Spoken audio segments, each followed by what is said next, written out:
Welcome to another Palm Wine Central podcast episode. I am one of your hosts, Uncle AK. With me, I got my good people. Well, for that, go follow Palm Wine Central on all streaming platforms, PwC Cast, and on all streaming platforms, Palm Wine Central Podcast, all social platforms, PwC Cast, and hit that subscribe button at the bottom for weekly notifications. And this episode is sponsored by SITM Podcast. Go follow them on all streaming and social platforms. Is uniform like that. Got my good people with me. MC JB, what's good with you, man? Seems like I haven't seen you in God knows how long. You come back looking like a harmonizer. What's good, bro? Yeah, I got back and you got me first. So you breaking the rules though. Anyway, I'm back, man. I'm back. It's been fun. Been around. At least it's good to be back. So. Baba Lord, what's good? What's poppin'? What's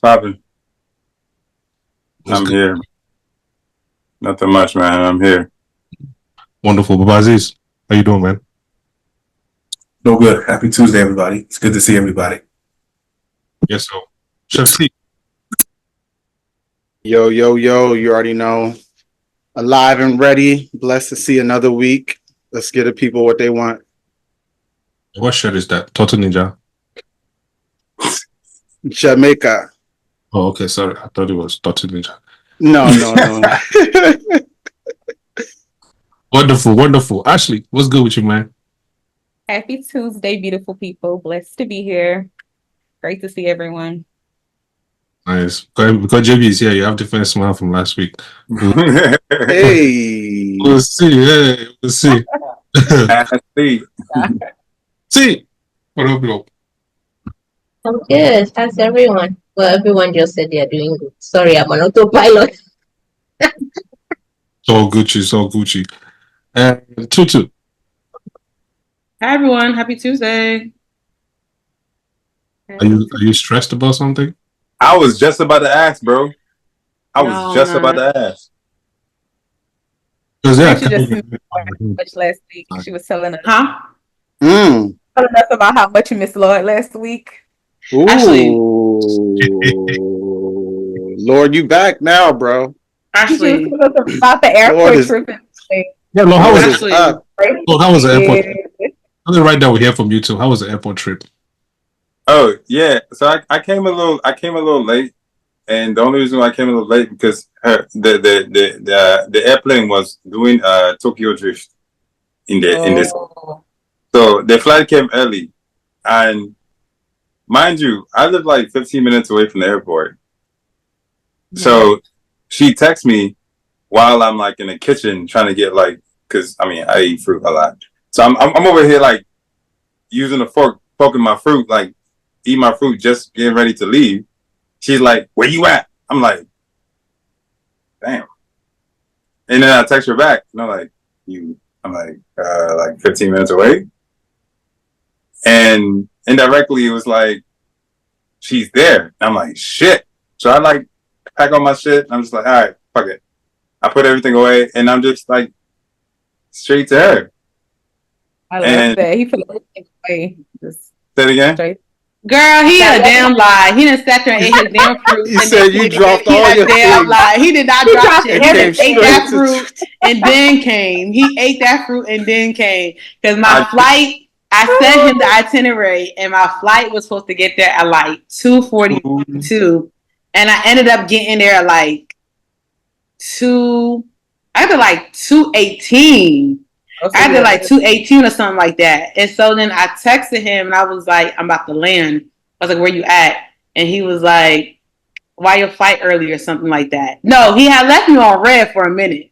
And I said, Hey, do I yo. need- yeah, don't, I pull the receipts. Don't play. Don't get on this. Don't get on here. Stop playing. And so then I was like, do I need to get an Uber? And then he was like, no. And I was like, okay. So I waited and then he was like, it's traffic. I'm like 12 minutes out or something like that. That was 10 minutes. And then 12 minutes ended up being, basically, he didn't come till 3:08. Hey. Yo. I landed at 2:14, 2:18. Yeah. Okay. And then he decided to play Need for Speed with me in the car as it was raining. Wow. I So I Tutu decided. did not tell us that her flight landed early last week. Facts. She She didn't she say that. skipped that little detail. I didn't. No, I didn't. I told you y'all. did. You skipped because it made it sound like Lord just expressly showed up late. But you was early and caught the man in the middle of his fruit time. I said he was Thank late. you. I said he came at 3:08. See, that's thing, thank God we have audio playbacks. We can run it back again next because I know what I said. I said he was late. I heard everything I said he you was said. late. You said he And was he late, but you did not say anything about your flight landing early. Okay, but either way, the time that he was supposed to pick me up, he still didn't. So he still had me waiting. I Okay. mean, you waited, but the man was in the middle of something. He did So not I anticipate should wait to pick for you. you to finish your fruits to come and pick I me up. mean, whose fault is your pilot that came You early? pay him gas money? Did you give Because him he could have been at Walmart. But You know what? you I have a decided to question. show I have a up early. question. I have a question. Are you guys dating? No, we're not dating. But you know what? I sat here and I said last week, and y'all my witness, I sat here and I said, I'm not going to sit here and complain because he didn't have to do it and he did it. So at the end of the day, I am appreciative, and I will say while you're on here and everybody else is, thank you, Lord, for picking me up and getting me to my destination safely, and I appreciate you. Kudos. He said amen. So all this was pro bono. It was for free. It was pro bono at this point. Yeah, just like if somebody was to ask me, one of y'all was to ask me to do it and I was available, I would do it. Okay. Right. So, like, in context to all of that, I mean, listen. But you know he likes you though. Okay. What did he say? You like her, right? You heard the man. Oh my God. Yo, JB is back. guys, I know last week she said that Lord is very persistent. She did say that. I did say that. Oh yeah, but that's the thing. I'll talk shit all I can do and all I want, like socially, text, all that. But when it comes to the reality, all that. So you like this woman? You only had to be there early to pick her up Listen. and show your likeness, and you showed up late. brother, the mind is a very beautiful space. Why would you show up late if you have to pick her up? She's What not are you gonna take it serious. No, listen. When she was in the car, we were jamming to like slow jams. All right. No, it wasn't. Cut it out. Don't sit here and lie. Slow Don't sit here and lie. Don't sit here and lie. Don't sit here and lie. No, we was not. We were listening to Wizkid, y'all. We was not listening to No Doubt Slow Jams. Don't come and lie. It wasn't slow jams. No, it wasn't. Because I wasn't doing sway. I was doing. So it wasn't giving slow jams in the car. So you telling me we weren't jamming and like singing along with the song together? I was singing along. Yeah, we were singing along, but it wasn't slow jams. Right, Lord, don't get on this call and start. Don't get on here and start capping now. Don't get on here and start capping. You better tell the truth. Wait, what Wizkid song you guys listen to? Sweet loving. Yeah. That's so what they do for here. Be love. Oh. But yeah, shout out to Lord for that because he's a real one. He picked me up. So thank you, Lord, once again. Nah, for sure. And then when we got to her place, I got her luggage out her car and I just did like, the suit and tie type of energy. Took her luggage into her house. And she was like, would you like some water? Yeah, sure. And then that part. Courtesy. Listen, and then she said that. I said I offered him water. Oh, I don't know. And then she offered me water, and then she's like, "Oh, okay, this is my cousin." I was like, "Hey, what's up, cousin?" She's like, "Yeah." So anyway, yeah. Okay, Lord. Dismissed the shit out of me. There was no sitting down, no nothing. She was like, "All right, bye." But you're finna leave anyway. You're trying to leave earlier though. No, I mean, technically, no. Well, I mean, didn't I tell you I had a tat appointment? I had an appointment, right? So I had to leave. No. Listen, I mean, respectfully, and I peep game. So I was like, yeah. I mean, at the end of the day, I had other things I had to do, so it was like I was dashing out. But don't push me out. Let me be like, hey, all right. I didn't push you out though. I literally said, yeah. So I introduced you to my cousin. I said, hey, this is my cousin. And first of all, bada bing, bada boom. Hold we on, gonna this start- sounds like something you guys need to settle offline. Just No, we're not going to settle this offline. Why Because- is he entitled? Why is he entitled to her? Why is he? Yeah, why is he entitled?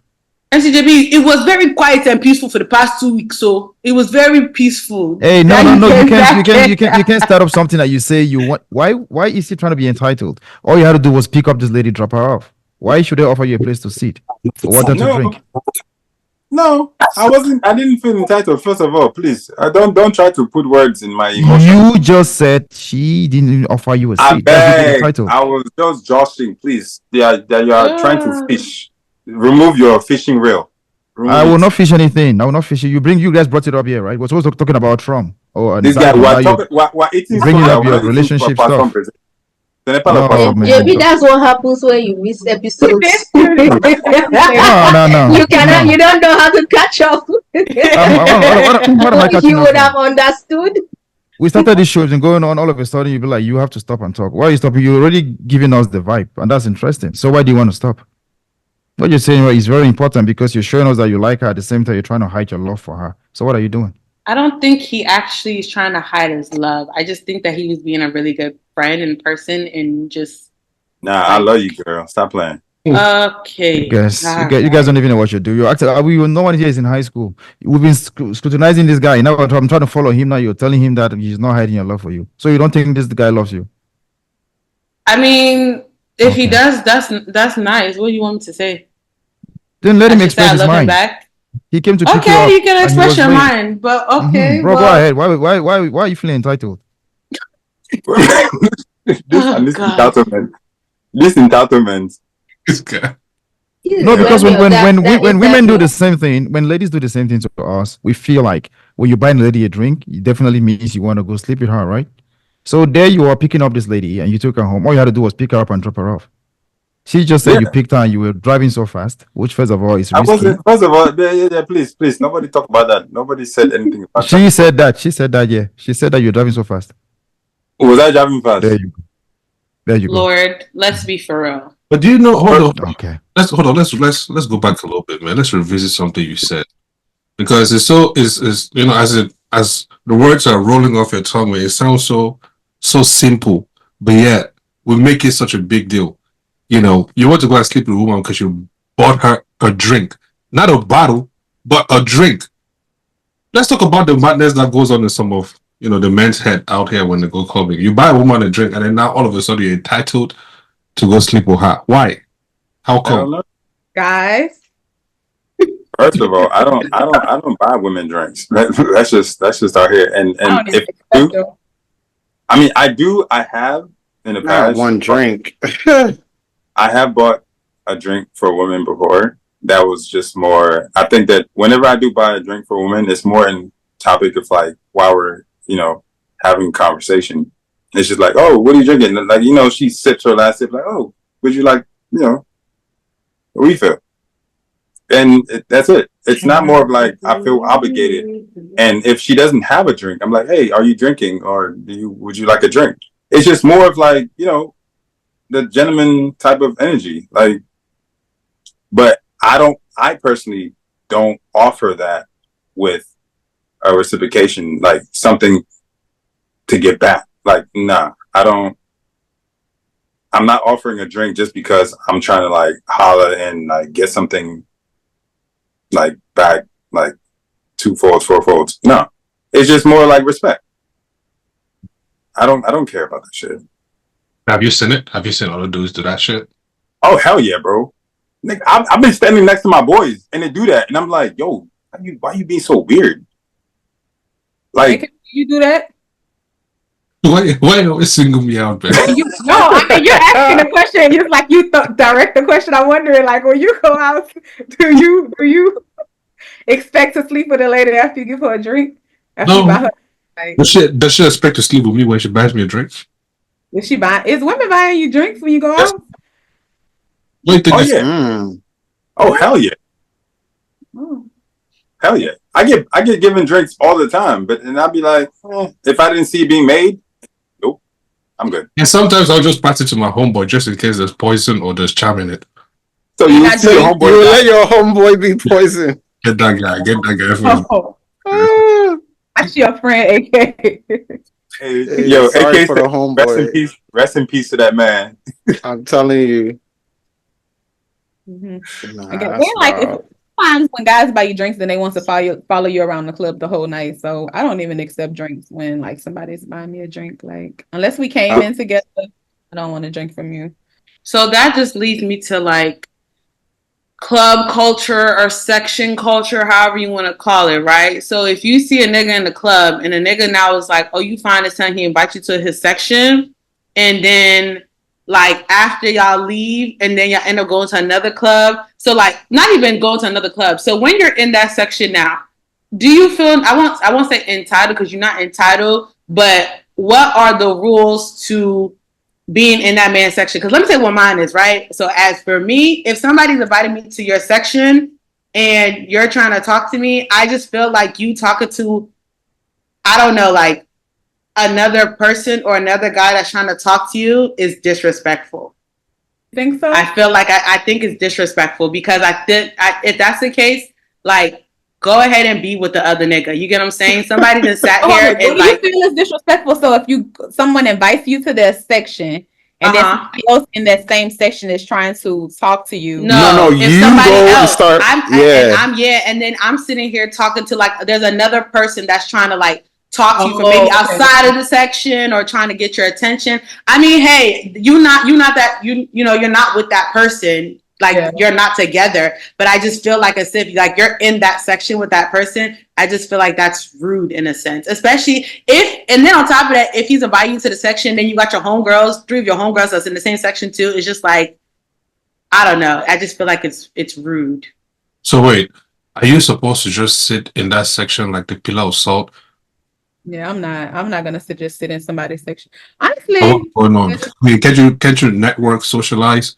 Yeah, you can socialize this, but if the person is trying to talk to you, say like, okay, you invite me to a section, right? And you're trying to get to know me, you're trying to talk to me and stuff like that. I'm not gonna sit there and talk to another nigga when you're trying to get to know me. You're trying to, you know what I'm saying? Like I'm not gonna do that's rude. That's just like if you invite me to your section and then you bring another girl, you're talking to her, but you were trying to get to know me, then you bring another bitch into the section. What the fuck do you have me in the section for? Yeah, you know what I'm saying? Like it's just like.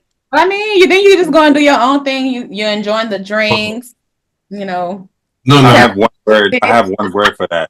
The one word I have for that is social politics. And what do you mean? Actually, that's 2 words. Yeah, social politics. Yeah, you politicking too much. Like that's too much politics. Like you're overthinking. You're overdoing. Like just you're outside to have fun. Please just. Okay, I'll be saying that. Be having fun, and when you when you go ahead and invite a girl that you like or you're trying to get to know, and then you see the girl that's going ahead and talking to a whole nother nigga, even though you're trying to show your interest into her, don't feel no type of way. That's what I'm saying. That's not my girl. Serious? That's not my girl. Okay. Who's taking people serious that they meet in the club? Like, hold on, that's not my girl. So that proves that actually helps me. Okay. She for the streets. I'll be sure to remind you if we ever go out to the club. We talk about talking. Are we talking about? Baby, listen, you my woman. End of story. That's why you wear the same. That's why you wearing the same color I wore the last time I was on here. It's okay. You was just trying to be like daddy. Oh, I just mentioned that too. The same shade. Who is daddy? And who is baby? So basically, what you guys are saying is, yeah, if I go to the club and there's a lady that is looking so beautiful, maybe sexually gullible, and I'm chilling out there with AK and Aziz and Tayo. For some reason, I'll be like, hey, lady, come on, let's go to our table. So just because I'm buying this woman a drink for $65, I have her full focus for that night. She cannot even flirt with any of my homies because I'm buying her a bottle of drink. Who did this to our women or to our society? A woman is not worth a drink. A woman is not worth a bottle. If a woman goes to the club, she's going there with maybe 3 reasons. Maybe she just wants to go out. Maybe she wants to go find a man. She wants to get laid, depending on what she's looking at. So if you go and the dude offers you a drink, you need to give her your full attention because of a drink. If a woman is worth a drink, I'm definitely not buying her a drink. As a woman, I feel your values are way more than that. If you're going to like social drinking or just hanging around with folks, My intentions are made. Hey, I'm here to chill. I'm here to hang out. I'm here to have fun. You're buying a drink, I'm drinking. But know what? I can talk to whoever I want to talk to. You are not liable to a dude because I get you a bottle of a drink. If we keep doing that, 5 years from now, no man is getting married. All you got to do is buy them drink and sleep with them and let them go. So I don't think you are worth a bottle of drink. Yeah, I still feel as though the different levels to this talking thing. You know what I mean? If you sit there and you like, well, first of all, what have we even established? If I already told you that, just come to this thing. What have we established? You know what I mean? Just come to the table. First of all, just come and sit down. Prior conversation, or just you just pull them? I mean, I guess I don't even know if you are the one yet. You establish just initial attraction. Attraction, yeah. Like you're attracted And you to bring me. her. And if I decide to come, maybe I'm attracted to you. Maybe I just want to come into a section. Maybe I need somewhere to sit down. Maybe, you know, it could be a number of things with the woman, honestly. Yeah, maybe Right. what told me You that. out there looking lonely? Hey, tap that girl right there. Tap that girl right there for her to come too. You know, and then I tap the return right there. You think it's me. Meanwhile, the whole time was my homeboy. No, please. Hold on. Oh, if you tell your homeboy to tap a girl to come to the section, that means are you not interested in the girl that you want her to come into your section? It's all on visual and physical attraction. So if you're asking, if you, Lord, you now tap on AK and say, hey, get that girl right there, pull her into the section. Are you not interested or attracted to her? There's some type of interest. Okay, thank you. So now, if the girl is now sitting here and she ends up talking to AK, it's not going to be no type of, you're not going to feel no type of way? Hell no. Oh, I think women are the only ones that feel some type of way. Like, no. Oh, okay. Sorry. This is a team effort because we're in a section first and foremost. Section etiquette, bro. And then you just go 101. If you're outside, you're a free agent. If you're outside, you're a free agent. Wow. I'm like, is that what that means? I didn't know. Outside, you're a free agent. Do you think? What do you think we are? We're out here scouting and just signing up and doing deals? I mean, I don't know. I mean, half of y'all niggas be ready to get married tomorrow, and then half of y'all niggas trying to be outside. So which one is it? Pick or choose. Y'all want to be outside? Y'all want to be in the streets? I'm confused. They want to be have 2 and 3 wives, girlfriends. So which one is it? You know what? They want to have that cake and eat it. You know what? And what about y'all? Ashley, right. you guys what about the ladies? Ashley and Tutu, please be quiet. I need the lineup list is long for them. We're just posting women hoping that we can find the right person, but then you run into in the club, in the section. You run into niggas like Lord. Well, I don't take it. Exactly. You're hoping to find the right guy in the section. They bring girls. Let the best woman win. I personally section hopping. I need a correct opinion. My opinion. Oh, their bottle is finished. Let me go to this table. Let me go and take a sip. You know, their money is dry. Let me go. You know, they say all that. Yes, I was actually reading something that said that research shows that more than half of all women have a backup boyfriend, which was an ex or older friend. 70% in it's a lie. 70%. Shut up, girl. Well, he said 70%. He didn't say 100%. So 70%, I could give him that one because a whole bunch of these girls, I tell you, they roster. If they don't got, they will sit here and say they don't got a roster, but they really got an old nigga that's on their line that they never gonna get rid of. Yeah. So I give him that. The way you scratch in the back of your kitchen, I believe you. First of all, the way that you in my business, I'm gonna need you to just please. So what's the purpose of keeping the old guy around if you got a whole man that you actually are interested in? Well, I mean, it depends. If the new guy is sitting here acting dumb, then you just go back to your old nigga. So what is the purpose of the old nigga? Because at the point, it's more for benefits. Like if you sitting here like, okay, damn. But then, so that means that your intent with the nigga wasn't really true. It probably was true. He probably just showed me something that was like, damn, nah. Yes. She's saying he fumbled the bag and went back around the block. Yes. So plot twist. What if you get married? Is he still on your phone? What if who gets married? What if you're married? Is the other guy? Oh no, then he has to go. No. So that's when the lineup drops. He can't be on your once. Not even when you get married. Once you see that you're getting serious with that person, like it's a done deal. Just wrap it up. Simple. I will say. Why, I think why do we say all these things when we don't do them, man? Why we Who doesn't do them? Who? Why do we say They're all still these things there. when majority Damn, of society, she's out you now. have I at am least 60, out. you have at least 60% of married men cheating. At least 60%. You have at least 40% of married women cheating. Okay, so we are talking about things that we sit and just say cheat, married. The truth about life is very few people on earth love one person. Very few love one person. If you have to go by show of hand right here, us talking right here, few people are actually into one person. So I'm talking to you, the lady I truly loved in my life is not the lady I got married to. It doesn't mean I don't love my wife, but now there are things you call lapses or weakness. Like I could be in the midst of this lady that I truly love, and I might be tempted because that is where my heart is. So this America, first of all, gives us the notion that getting married is because of the money, the moolah. We're getting married because of money in America. That's why one person posted the other day, I saw a friend who is still crying because she's divorced, but she's still paying the loan that she took for her wedding. So to be very honest, most people I know who are married are cheating. When I post a single lady on my platform saying, hey, she's single, she needs a man, people who come there looking for this lady are married men. The single guys don't even balk me about this lady. I'm not sitting here to try to I'm not calling no one's name, but I'm just saying married men are liable to cheat than single guys. And why are they cheating? Because you marry, you thinking this is the right one. That's why when I hear a lady tell me I'm waiting for the right man, sister, you're wasting your time. There is no right man on earth. There's no right man. You have people who are actually going to treat you right, but before you know it, they will drop you and walk away. Right? Someone like Aziz would have been married a long time ago if he wanted to, but he doesn't want any woman that's going to come there and try to act stupid. He's going to let her go.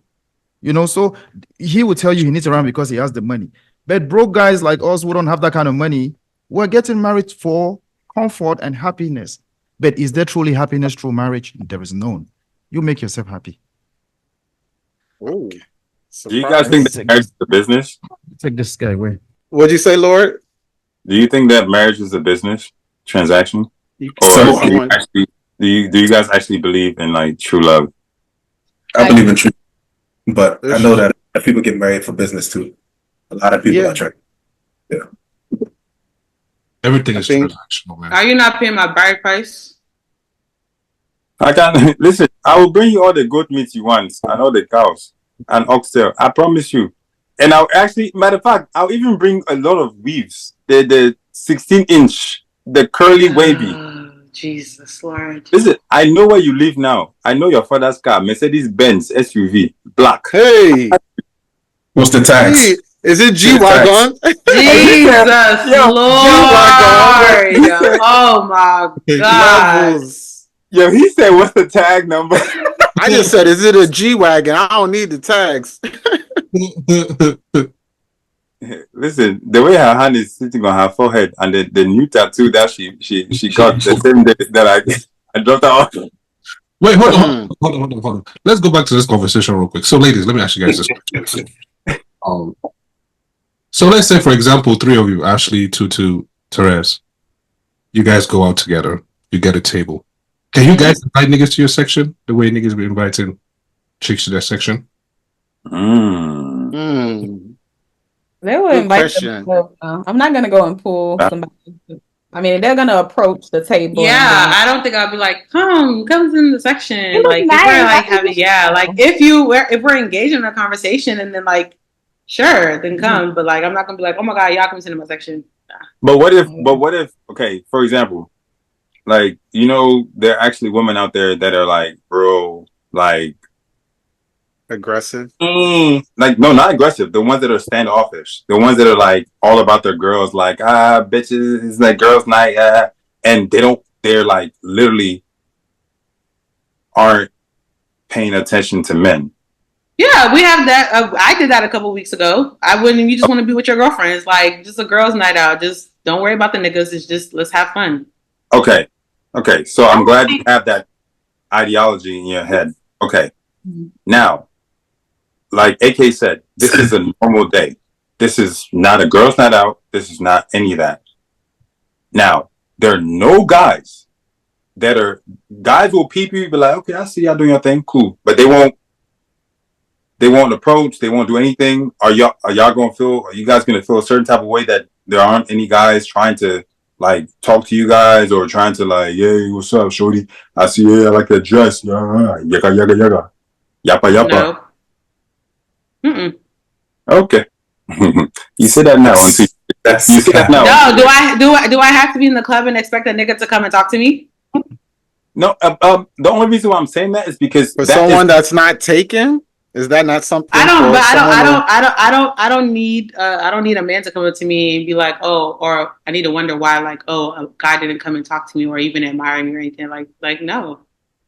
Yeah, and then some guys, like when you're in a group and it's multiple females, they don't want to be rejected in front of like other females. So I think like it's a stigma towards where they say like, okay, go out by yourself if you're trying to like, if you want a guy to approach you, because I mean, unless it's a really confident guy, which I mean, some of them still will, but I mean, for the most part, if it's a group of girls, like they don't want to be rejected in front of a whole group of girls. So they're not with that said, then would you reject a guy because you think your female friends will laugh at you? Oh. No, I probably tell my friends like, "Oh, that nigga fine as hell." Yeah, bring that ass over. Even if it's supposed to be a girls' night and a guy is approaching me, I'm not gonna let my friends be like, "Oh, it's a girls' night. You should not be talking to guys." I'll step away from you guys if you don't want to deal with guys. Mm-hmm. If it's somebody I'm attracted to, go ahead have your girls' night. Go ahead have your girls' night. There we go. She said, "Don't worry." Okay. Yeah, step to the side. Yeah, half of the time my friends are probably trying to find ways to get the nigga to come over to the section or something like. Eye contact. Yeah, eye contact. Like, come on, like, yeah. So let me ask this then: do you guys leave the house horny? No. Oh, we already know your stance on that. I don't think we think like, let me go get one off before I go. Like how you say you do your thing before you go, so everybody's look. What did you say that women look like when you go out? Well, you talking about everybody looks like a. You look like dudes, man. Like dudes, yeah. But no. I mean, like sometimes when you do go out, I mean, all the time you can't go out telling me that, oh, I'm just about to go have fun with my girlfriends. No, like pre-game, and you might feel, yeah, so days like, do you guys have days like that? Like today, man, I'm about to catch a nut today. Like I'm about to go out and I'm about to like catch a body. Oh, like you He said, I'm not. You know what? I'm not gonna lie. I've done that before. I didn't fuck the nigga, but I had that thought. Like, damn.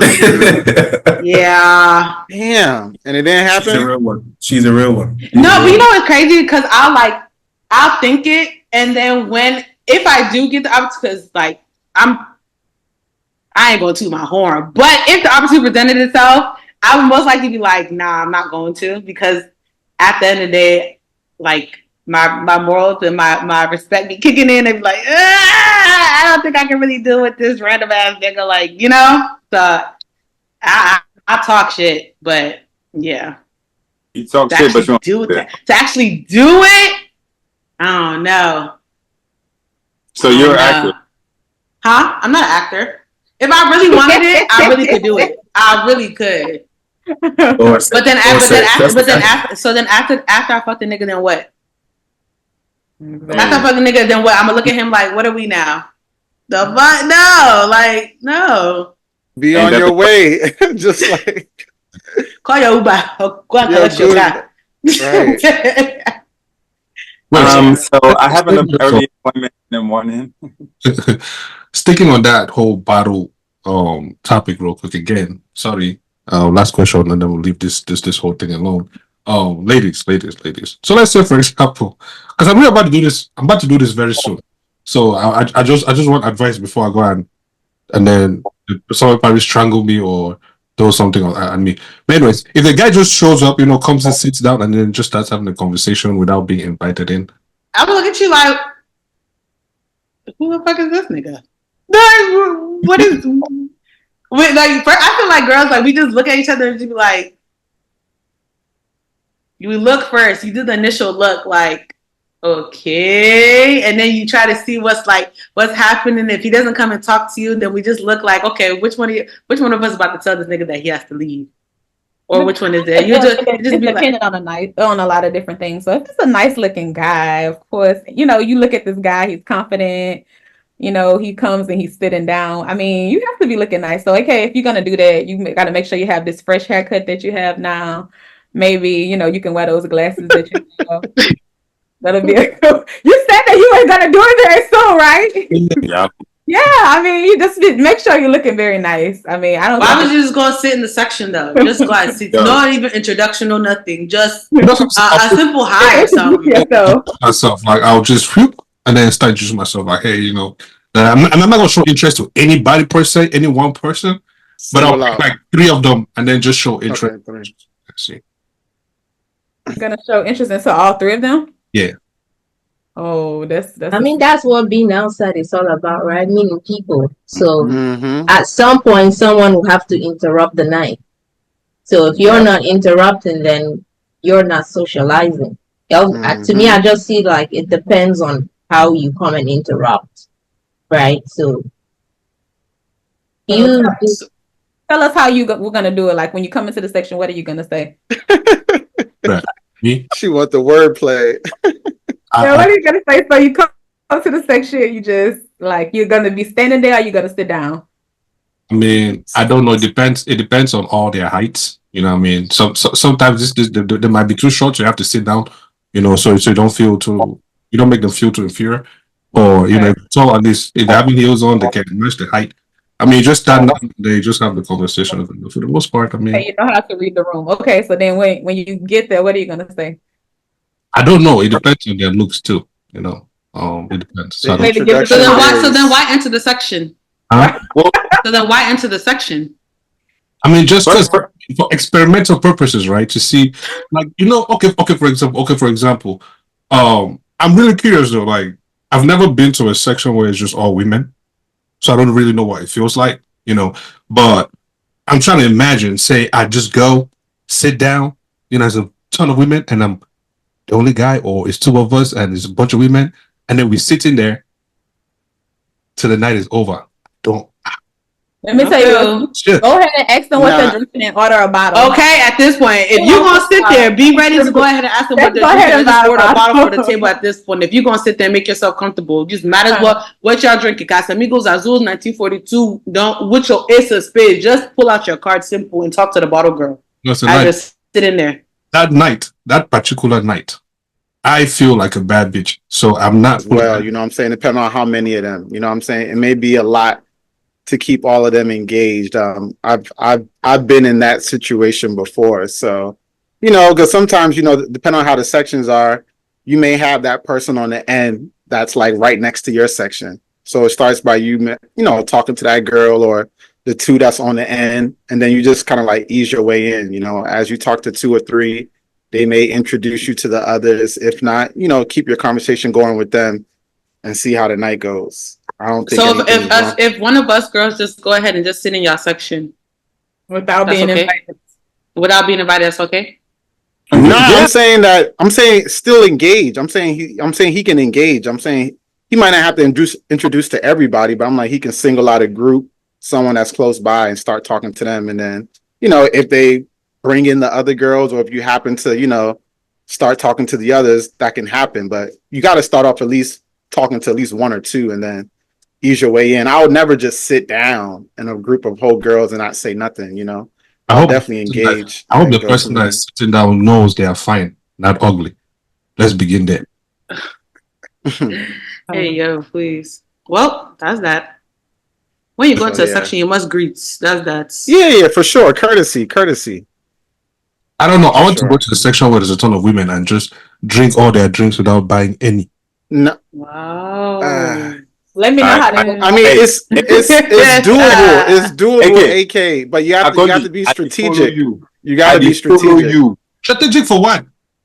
I follow you, AK. Bro, it's not gonna happen unless they're all just amazed by your looks, and they're it like, might happen. care. It might be happening if you're dealing with some boss bitch that really just don't give a damn and just be like, okay, hey, at the end of the day, shoot, come by. But you still got to come to par though. No random dude can just come in and just start drinking with you. Let me ask you a question. When they are doing it, they use their looks to do it, right? So why I'm not going to use my looks? That's what I'm saying. You got to look dressed the part. They just said like any guy can come and do it. I don't believe it can be any guy that can pull that off. Like, you know what I'm saying? You gotta be looking fly in order for that to happen. What guy in this room right now cannot pull such a thing? Lord, no, every guy. Wow, that's mad. Has the capability, you know. From what I know, I haven't been out with JB, but from the videos and things I've seen, JB got the swag. So I got faith in my brothers. First of all, you'll be very disappointed because women sections don't be having drinks like that because women don't drink that much. So you'll be very disappointed if that is kind of no, I'm telling you the truth. Yeah, that is true. They will get a bottle and will end the night and it's still not finished. Now they would have 3 refills of pineapple juice and cranberry. And that bottle will still be sitting there. So if you think you're coming for drinks, you will be disappointed. And that one drink that they will have will be champagne. That's a lie. Girl, please. I wouldn't be drinking. First of all, that is not always true. Tutu, please. No, but not everybody's like you. Drinking. Yeah, half the time it is champagne. Mimosas. We're not doing mimosas in the club. It's not brunch time. I said what I said, and I meant it. I don't know what you're talking about. A bottle of champagne. I see women in the club drinking Casamigos straight. Okay. I was about to say tequila. Okay. I'm not denying. I'm just saying for majority of the time. Exactly. Women, ask people who own clubs. Yeah. Women don't buy drinks like that. You will have those occasional women who drink heavy and drink good. But for the majority of the time, I can believe that to an extent, knowing that the guys are the one that's probably buying the bottles for them. So, you know, if a guy buys the bottle, not that the guys are buying. It's just that the guys drink more when they're out than women do. That's just it. So it's not about that the guys are buying the drinks. But if you see a group of girls, they look at their table and you look at a group of guys and their table, there's a massive gap in what you see in terms of drinks. Wow. I guess, in a way. So it can be ego at times and we just want to show off. So I mean all I'm saying is once I present myself in that group of women, I'm definitely once I feel like there's the bottle that I'm looking for is not on the table, I'm definitely asking I'm really asking one of them like, hey man, I can't find my drinking pleasure on on this. You can't find your drinking pleasure on our table? Yeah, somebody You'll be asked to leave. Okay. Expeditiously. I'm just matching energies, because I'm gonna preach myself. I'm gonna go to the bar and get my drink and come back. We don't ask you guys to leave. So why can't? But we don't go to sections and be like, oh, I don't see Ace of Spades on there. Like that. We don't. If there's drinks, we're gonna make it work because at the end of the day, you're being invited, so you need to be grateful that you're even being invited. So you can't sit there and go and be picking and choosing. You first of all don't like Ace of Spades, so stop picking that one. Something. I mean that is true, but still, it's just example. Just saying, like if you're being invited to the section, just be graceful and humble that you're even getting invited to the section. Don't sit there and be being beggars and choosers and I don't see this, I don't see Azul there, I don't see this and that. Like, cause girl, on a normal day, your ass is not buying no damn Azul. So don't sit here and try to make it seem like as if like, no, don't do that. That's the case. Or I don't have enough. Or like, can y'all pass the hookah? This and that. If it's a table full of niggas, and it's how many of them niggas on a hookah, just go and buy your own hookah and sit there quietly. Just do that then if that's the case. Because you're not about to sit there and be doing all this. Oh, can you pass the hookah? Can you do this? Can you do that? If you want it your own way, just go ahead and buy your own shit. Simple. The thing that the shit that be blowing me the most with this hookah stuff, is them people that don't have lungs but they still try to do it. It's like that's me. Not too much on us. Chill out. Hookah cold is quenching like this boy. and somebody just like chill out. Shh. Anyways, Loud. Good. That's Baby me. sipping the hookah, B. okay, man. Baby sipping on the hookah. Yeah. But on some real shit though, gentlemen, I encourage you, to go out there and find a table with, a ton of women, on their boss shit, and just find a way, plant yourself there. And if they don't have your drinking pleasure, please ask for your drinking pleasure. Show them that, you like that, and you also want to be taken care of. And if it doesn't happen, that's beta male energy. Don't let AK get y'all cussed out. Don't let him get y'all cussed. Sassy man energy. Okay, I'm taking your advice full wholeheartedly. Yeah. I'm going out there. I'm doing exactly. Matter of fact, tomorrow. Gentlemen, how it works out. This woman like Ashley that's making this run this amount like this. She'll welcome you open arms. Try and go and tell me. Tell you what? Open arms. She'll welcome you open arms and say, "Baby, what do you want? Is it?" I like alpha males. Just make sure you come with the parts crisp cut. Alpha males. And it's a wrap. Yeah. And then just make sure you show her some more energy again. Pick her up. Ooh. Get close. Big boy energy. Get close. So gains. Yo, Ashley, so you prefer alpha males over the ones that are like sweethearts and like soft talking, they can coexist now. You don't think so? They can coexist. But which out of those two, which one would you like to be more dominant in your relationship? I mean, I want an alpha male. Like, I want a soft talking, gentle, kind alpha male. Like, they can coexist. Like, just because you're a beta male or alpha male, that doesn't mean you can't be patient and kind with your woman. Like, either one can, but you'll be able to tell the difference between an alpha and a beta. For sure. Put my ass in check, but love me. Exactly. Tutu, please. Sit your ass down, Tutu. Sit your ass down. Tutu, please. We already know that you are the man in the relationship. You are the one wearing the boxer. You are the one wearing. I don't know what. I don't know. I don't know what Lord is looking for today. What that means, but Lord. What you're looking for, I promise you, by the end of this recording, you're gonna get it. I promise you. That's a promise. Anyways, continue. Let's be continuing because we came in to talk about Donald Trump. Promise me everything. I promise you too. I shall clap back, Madam. Whatever. The way you said it last time, Madam Citrus. It's okay.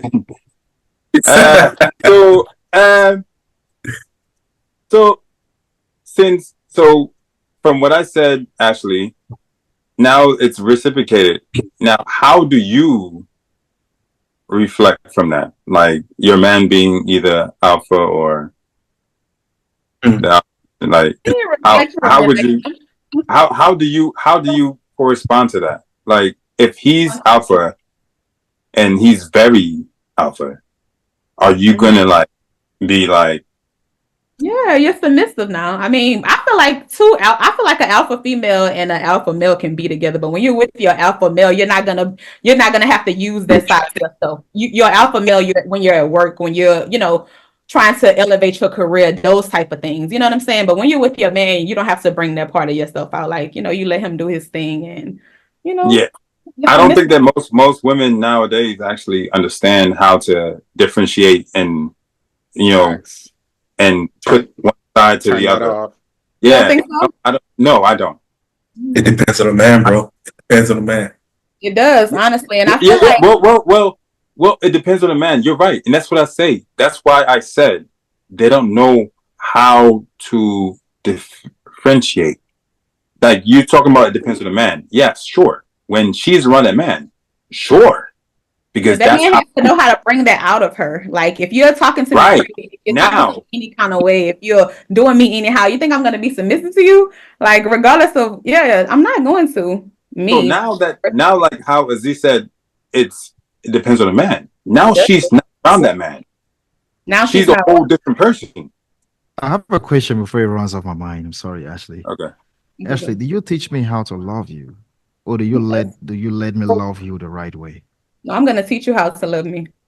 I mean, Okay. So you it's teach gonna me be how. based on. I mean, you're gonna do however you do, but when it's things that I don't like, I'm gonna correct you. I'm gonna, in love, I'm gonna let you know, like, baby, I don't like when you do this. I don't like when you do that. Oh, I love when you do this. I love when you do that.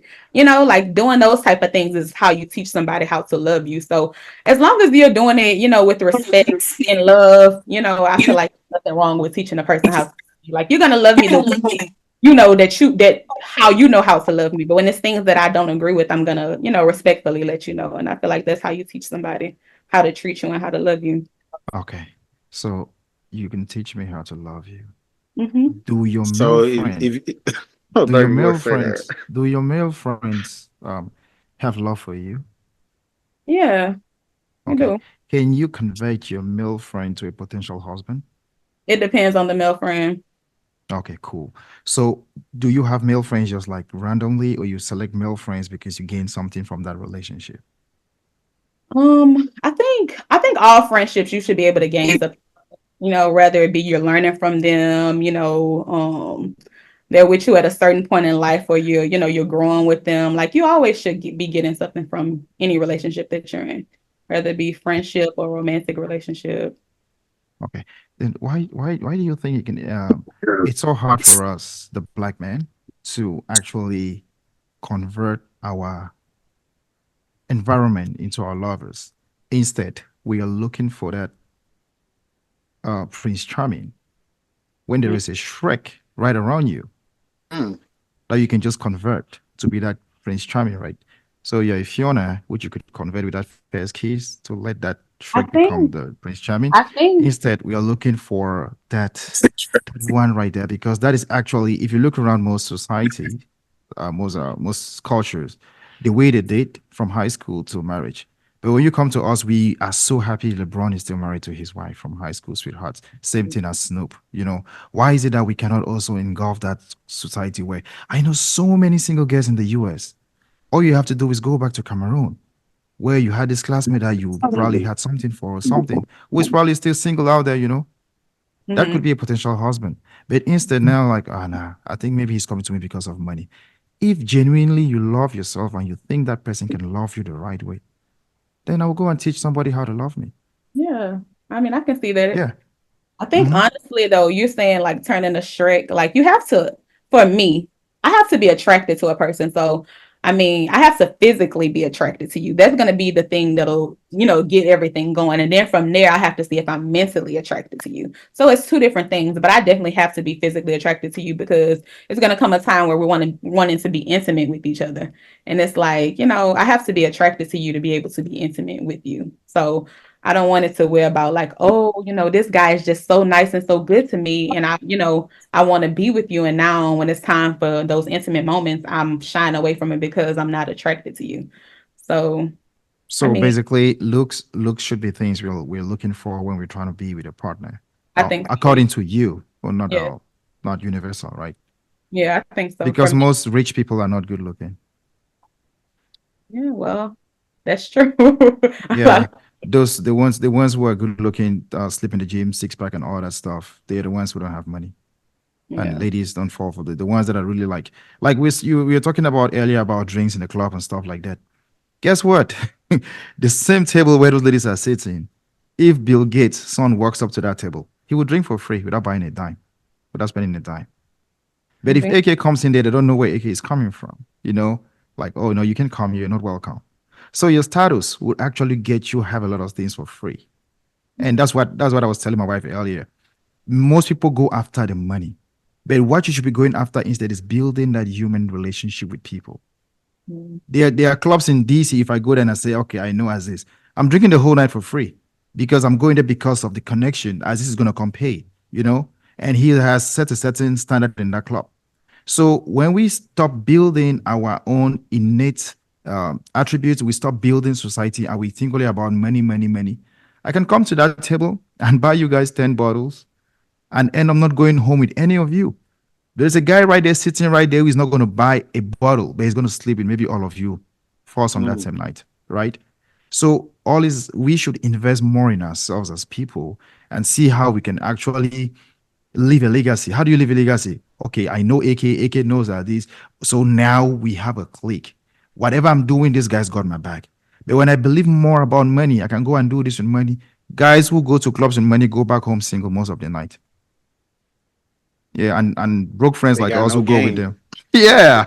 They got no game. They try to got no lead with their game. money. Exactly. It doesn't work for everyone. And trust me, you would tell me, you, Ashley, you, Tutu, you would tell me, so you think you can buy me with money?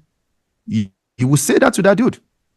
You would say that you think you can buy me with money. I just want you to love me genuinely. So the message I just have is that I see most of my sisters loving the wrong way because of social media has a lot to play. I met my wife through social media back in the days. Yahoo Messenger. But it was not like the way it is right now. But these days, to see a lady who is genuinely in love with a guy, but she just goes on YouTube or Instagram, she sees this girl receiving a bouquet of flowers with money like $10,000, and you send it to your guy.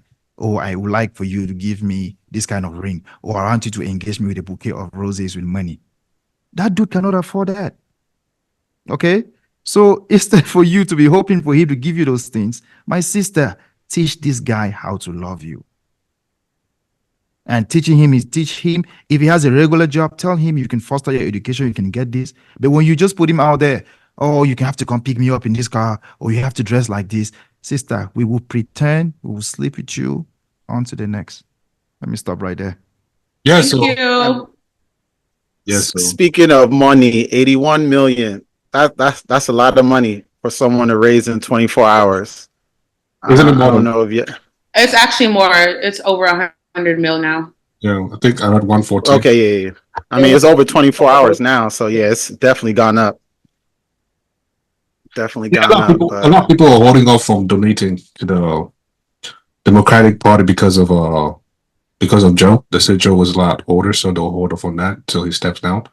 And then now that he's stepped down, decided to start throwing in those dollars. But my question is, does all this money would that translate to the amount of votes that she's going to get? Absolutely not. No, nope. It's not, because for those who are not aware about what you're talking about, can we start off can we talk about what we're talking about? Harris. So before that, Biden stepped down, is stepping out of the presidential race. I mean, yeah, the election. Honestly, I don't even know why people are surprised. We knew it was going to happen. So everybody that's saying, "Oh my God, we're fucked, we're this and that," we been knew that. I didn't know. I didn't think the guy was going to step down. Honestly, he didn't have no choice. He didn't have no choice. That's the thing. What do you mean?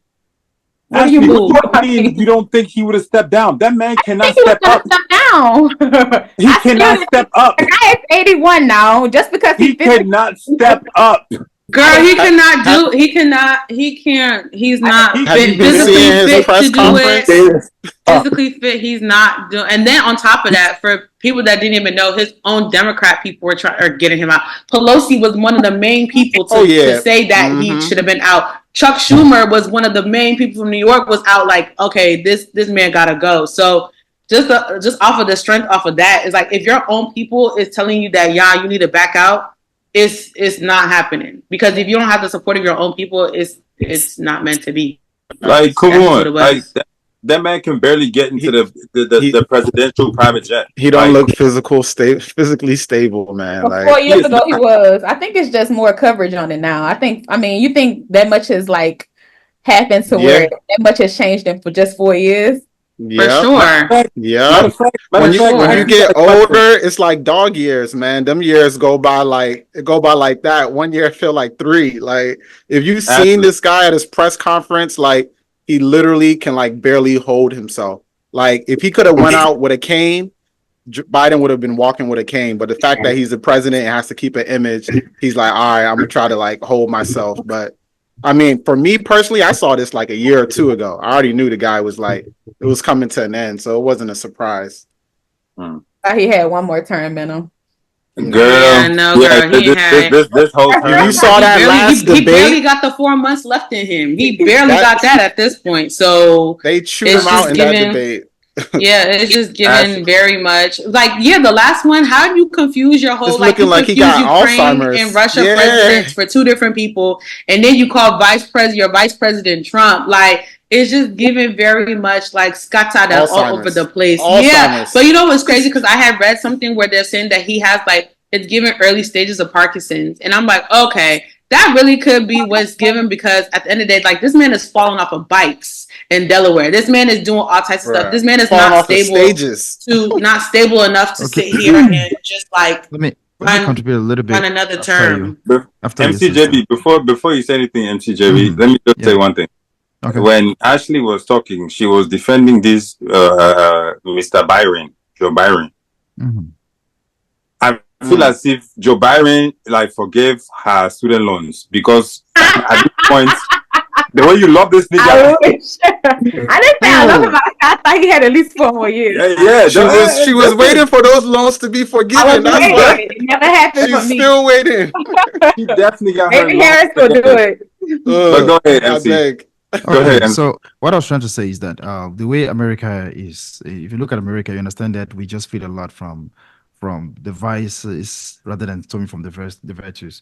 Trump has 34 crimes, right? You call them felonies, right?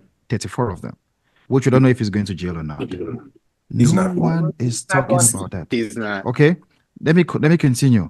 Since Biden went there, this is the first time a black man in America can now compare to a white woman when it comes to job and finances and all those things in the history of the U.S. And that is under Biden's administration.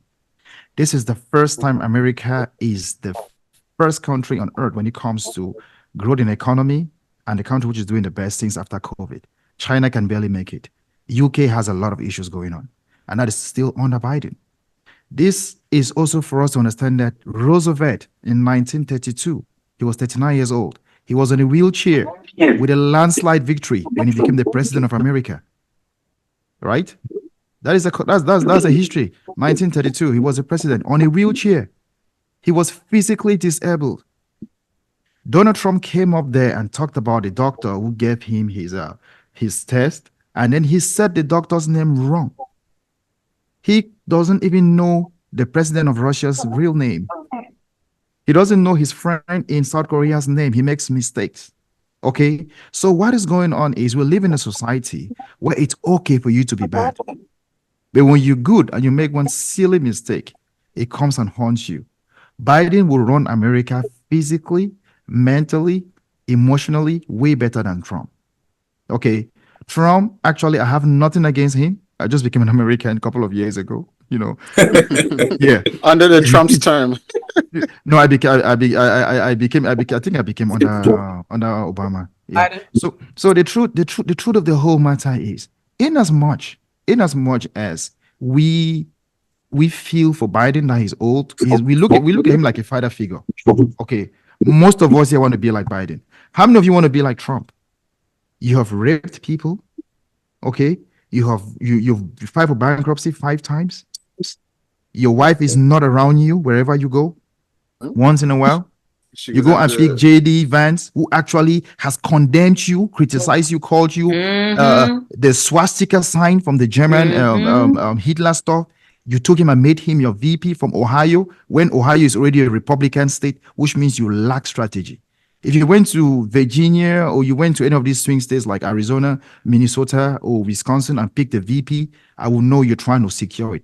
But you're picking some dude who condemned you, that you are not fit to be president. So I just want to say this as a black man in America. The more we keep saying Biden is not fit to rule, the more we give hopes for Republicans to win. 2016, we were all shocked when Trump became the president. This man has showed you guys that he doesn't care about us. Look at the insurrection, the 6th of January. What did he do? He sat there and waited. But you have a video of a black woman who was in her own house, got shot in her own house. She got shot in her own house when she was trying to you're trying to pour water on me. But you sat here, all of you, watched the TV for hours, bringing down the United States Capitol. No one did anything. If you want to change where you're coming from, it has to start from home. If we sit here and just feel like this is not going to affect us, rich folks who are getting money from the government, they're going to get money, tax cuts, right? They're going to get money through that. But now, what is going to be America 4 years after that? As a woman, you cannot commit abortion, which means a dude comes into your house and rapes you. You need to carry out that baby and put to bed to that child. As a woman, you have to go to Mexico to commit abortion. As a young guy like me and AK, your student loans that were forgiven are going to be cancelled and you have to start paying them back again. You understand? So please, while we are saying these things, let's look at policy to policy. You're doing a lot of fear mongering, bro. Policy to policy, right? There's some truth to what you're saying, but you're doing a lot of fear mongering. What is that about? It's very easy to look at all the things that are going wrong with a person, right? Okay. But you're only mentioning those things. Tell me some of the things that Trump did well during his term. I will tell you things Trump did well. I will tell you. If Trump can actually stand out there and cut the tariffs, Nisi, I'm on the phone, stop. If Trump could cut the tariffs for goods entering America, that was a good thing. Okay. And Trump was going back to, why should we not use coal? If we have coal, let us use coal rather than going now to green energy. To an extent, it's not a bad thing for us to go back into coal, using coal energy. You understand? I understand that. Now, Trump is like, okay, let's cut taxes for everyone, not just the rich folks, but his rich friends kept getting rich. He did that. That was good. Okay. Trump was fighting that, okay, let's not take away all the guns from the street. Let's make sure that those who have guns can actually have their guns, which is a good thing. First Amendment and all that stuff. I feel all those things are good. Okay. But when your vices are more than your virtues, I cannot see those things. For instance, if you were saying Obama was keeping kids in cages back in the days, Trump came and canceled all that. Let's build the world. It's a good thing. China has a world around China. They're succeeding. We can build a world around America. But now when you come to policies which are helping me and you cannot come and cut down NATO, not Atlantic Treaty Organization. That shows that if America gets attacked, all the allies will come and fight against whoever is trying to fight against America. Do you know that just from Alaska, the borders of Alaska, the whole of America is as risk from Russia and South Korea and North Korea? Let's understand these things, bro. I'm not trying to use emotions. These things are things we don't talk about. We talk more about the things that cannot help us. But me and you as a black man, we have gained a lot under Biden than we have gained under Trump. You said we have gained a lot under Biden than we have in the past with Trump? Yes, we have. As a black man. As a black man, we have gained a lot. As within the black community? Yes, we have. Okay. We have gained a lot. As I'm talking to you, my country, Cameroon, got back 88 people who came back from Cameroon, who were repatriated during the Trump government. Okay, They came back to Cameroon. They came back to the US a year now, 88 of them. And I'm talking to you, the first 90 days, after 3 days as a press, the first 3 days as you got in, what did he do? He banned countries from entering the US. How Muslim countries, Islam, 6 of those countries. I think Nigeria was included, Syria too. No, these guys down there, Sudan, South Sudan. The question I'm asking you is this. Stop, I'm on the phone. How many times do you as a black man feel free as an American? Did you feel free under Trump? Look at what was happening. I was out there when Trump almost got shot, and I was praying that guy did not die. Because if Trump would have died, it would have been maybe an open war between a white and a black man. But me and you, we don't care about that fight. We want to wear sneakers and walk around naked in the street. That's what the black man wants to do in America. We don't really want to focus about, we are the ones buying the most Mercedes in America, building the most houses. That's what the black man is doing for these past years. So we are doing well. Come to Minnesota. Back 2010, we had limited Cameroonians buying houses. But now everyone is building. You can barely visit a Cameroonian in an apartment. So we are growing. We are doing fine. But if we need to be consistent, guys, let's not sleep on this, okay? I'm not into politics, but I understand a little bit. Let's not sleep on this. The way it's unfolding, when Trump comes back, there is going to be full-blown racism. I will feel so bad that my sister who was raped by someone cannot have an abortion, has to spend $2,000 to go to Dominican Republic or Canada or wherever to go have an abortion. Is that what you want for your kids? You go to a school, they have to put the 10 commandments on the wall of the school. What is that teaching us? Just look around the world. It's time for us, for women Women don't like one another. It's time for you women to stick together. Stand behind Harris. Okay? Kamala, stand behind this woman. I knew he was voting for Kamala. It's time for you to go for it. You have a president who has 34 felonies. You have a president who has raped E.G. Karen. You have a president who wanted a civil war. You want a president who has told you that if he goes to jail, he's going to bring back. Biden said if his son is condemned and he has to go to jail, he will serve those terms. That's what Biden said. So what are we doing? How are you comparing someone who is actually wrong to someone who has actually been the standard of morality and godliness? Let me stop right there. How much did you donate to Kamala's campaign?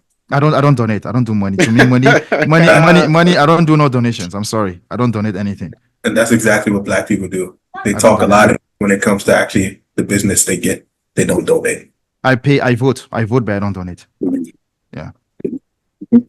So going back to that Kamala situation, I was having a conversation with somebody yesterday, and I was like, we were talking about like how, you know, people just don't think that Kamala is going to be able to win because she's not going to have the full support of, you know, that will elect her, which honestly, I do agree. I mean, she has the voters, she has like her AKA, she got the Divine Nines because she's the AKA. Okay, I'll give you that. But even all of them, they probably still not even going to support her. Who else do you have? Because you could sit here and think that, all the Black people going to vote for her, which that's not going to happen. And then you could sit here and say, all the women is going to vote for her. That's not going to happen either. So it's just like at the end of the day, they trying to say the youth might vote for her. All the youth, I don't know if they all on board either. So the way that this is even going is just like, well, let me just be packing my belongings and be going. I don't know how it's gonna go. I never thought I was gonna see a Black president in office. I never thought Barack was gonna win. I thought they were gonna rig the system, and it was somehow he wasn't gonna make it, but he did, and he served 2 terms, and he did it very gracefully. 0 scandal. I mean, we don't know. I'm rooting for her. I hope she 0 scandal. I mean, obviously, yeah. I don't want Trump a lot of colored flags like, during his term. It's just a lot that plays into it.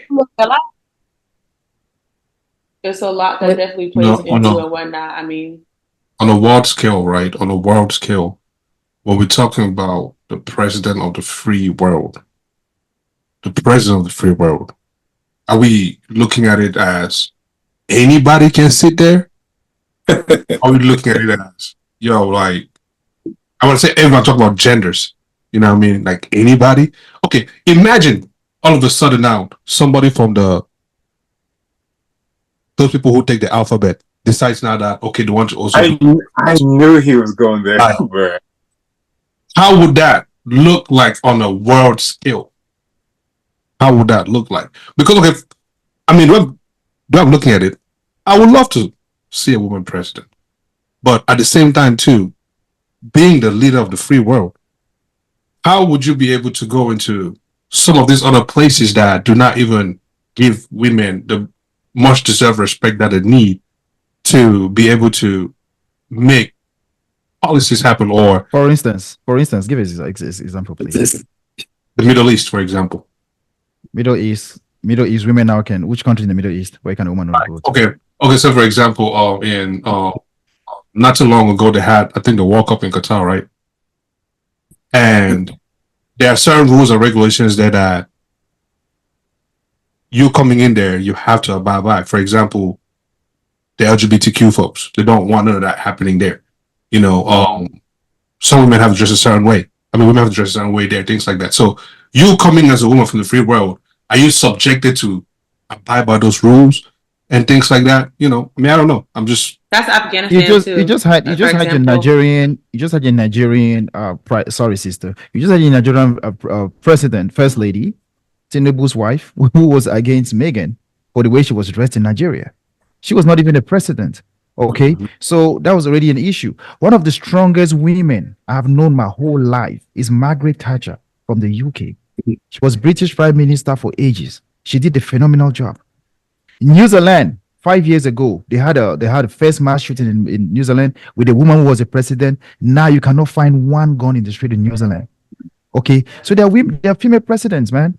They are female presidents, and they are presidents who are doing stuff. So when you say president of the free world, and it's a good thing, what are we talking about? Mexico has a female president. Right? So This is on the free world. I think a lot of people I get it. I get it. But So- I don't think he said that she can't win. It's just I gonna get it. take. It's gonna be difficult. It's gonna be a very tough race. That's what it's given. Okay, when you go to election that we missed in 2016, what happened? He was beaten with 3 million votes from Hillary Clinton. Trump was beaten. The only reason why he won was electoral college. That Trump is the president that became the president in 2016, which means already he's been beaten by a woman when it comes to head-to-head vote, head count. But it also should tell you that the votes don't matter in the electoral college. I feel. Yeah. And on top of that too, we're talking about like Hillary Clinton, bro. I don't know, man. I cannot compare Hillary Clinton to Kamala Harris, dog. Like it's not, to me, it does not even come close. Like I cannot even start to begin to try and make that comparison. Especially we're talking about running for the leader of the free world.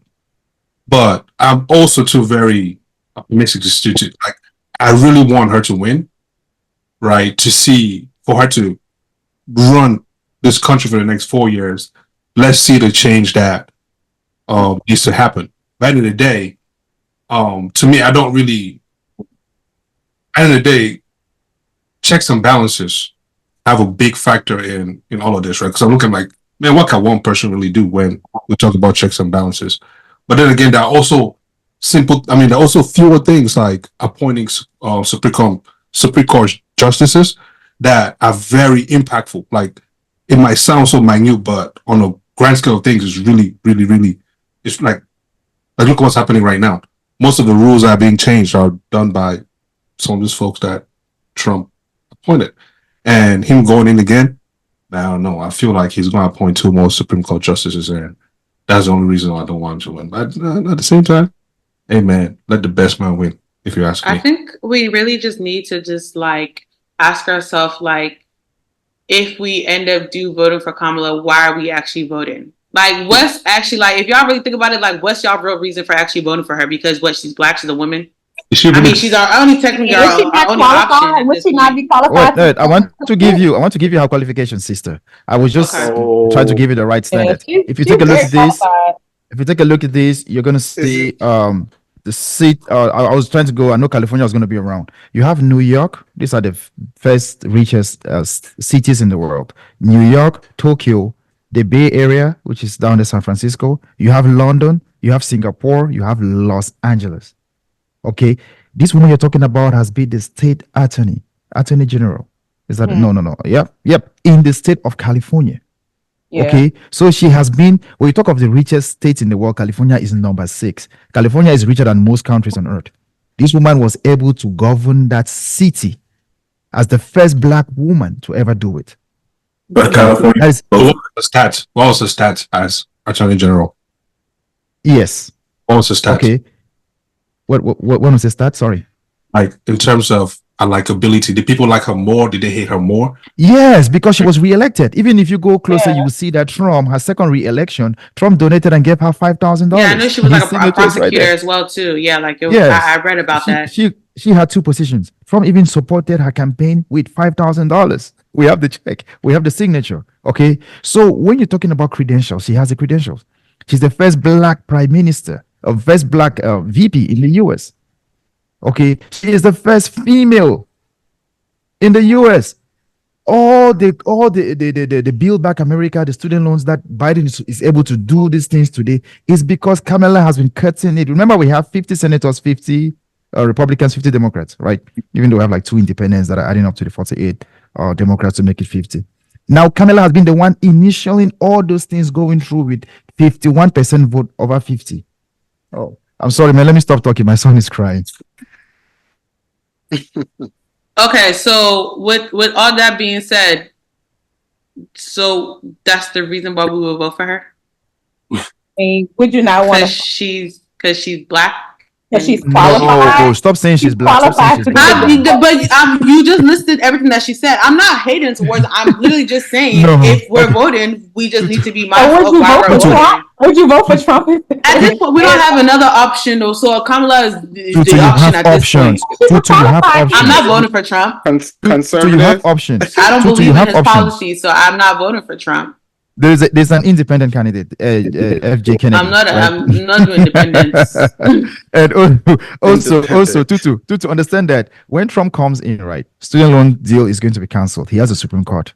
If only you saw it the other day, the student, the loan was supposed to be in two phases. They did the first one. The second one was supposed to go. The Supreme Court just blocked it the other day. So those who were supposed to be owing under 50,000 to, I think it's under 25 to 50, they were supposed to be forgiven. Now it has been blocked. They have to pay it. Okay. So when you're talking about a country where they are bribe, all your Supreme Court, most of your Supreme Court justice are receiving bribe. And now when Trump goes in there, 3 of them are going to drop down and we'll get new ones, which means, as I'm talking to you right now, the next 30, 40 years to come, our kids will be going through the Trump syndrome. Please, guys, you cannot vote somebody because of their skin color, but you're voting because of policies. And whatever Biden has been doing, he's working in close collaboration with Kamala Harris. So let's just let them. You keep mentioning the student. But why should the country pay for your student loans if that was the decision that you consciously made, whether you knowingly made it or not, right? Because they can't put other countries to go to war. Okay. Why not? Do you know America? That's military strength. Do you know America is good when it comes to other things, but when it comes to education and healthcare, if you find yourself in Europe, anywhere in Europe, you're getting treatment for free. Mm-hmm. If you find yourself anywhere in Europe, you go to school for free. In my country, Cameroon, my school fees for a whole semester was 50,000, which is actually how much? $175. Okay.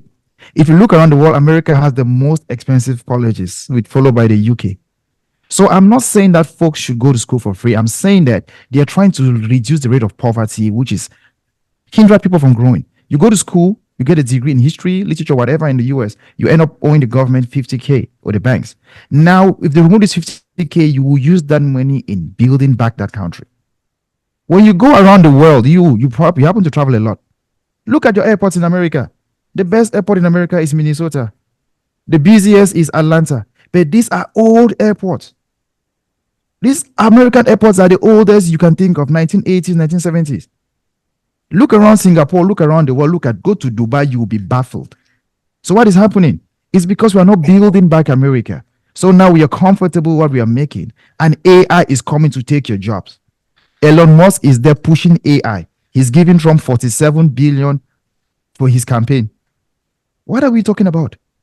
And you think 47 million, sorry, 47 million. So you're building someone to come here. AI is taking over our jobs. We are fighting for Trump to come back and take this power. 2-3 months from now, we'll barely be having no jobs, man. I'm sorry, man. Let's not look at this. It sounds funny, but Trump is gonna, bro, go ahead. In that same sense that you're talking about jobs and fighting for jobs, are you not talking about people who create more welfare than jobs? You can hear them well, yeah. So what are you guys talking about today? Oh, we have an AI. There's an AI that's hacked us. Oh, did you guys hear someone? Oh, yeah, someone. What we talking about today? Inside guy. Ashley. We were just talking about having a backup where we. So the backup is he? That's your woman's backup man. Yeah. He said what y'all talking about today. You have exposed yourself. We got a today. subscriber. Bring him on. Yo, Ashley, you have a call. You're on the call, Ashley. let them know, Therese. Wow, Ashley. Look how she's now. We can't hear you, Ashley. Yo, let me mimic what that nigga said. So what y'all talking about today? No, don't forget the babe. Talking about today. Don't forget babe. Oh, he said babe. I didn't even catch the babe. Don't forget babe. Oh, babe, what y'all talking about today? He said, babe, what you talking about, babe? Spicy. Wow. MCJB, you see, this is your woman that you're claiming. See how she has niggas on her roster. This is has somebody that has people on the roster. Just let you know. The truth about, okay, no, but honestly, let's find out. Ashley, are you the one? Are you the one who was on the phone?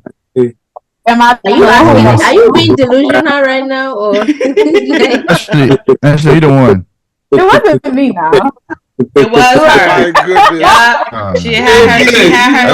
Ashley, so even in my face. Oh, you guys look at the way you got me sweating. Even in my face, you're lying to me, man. She's the one sweating, not you.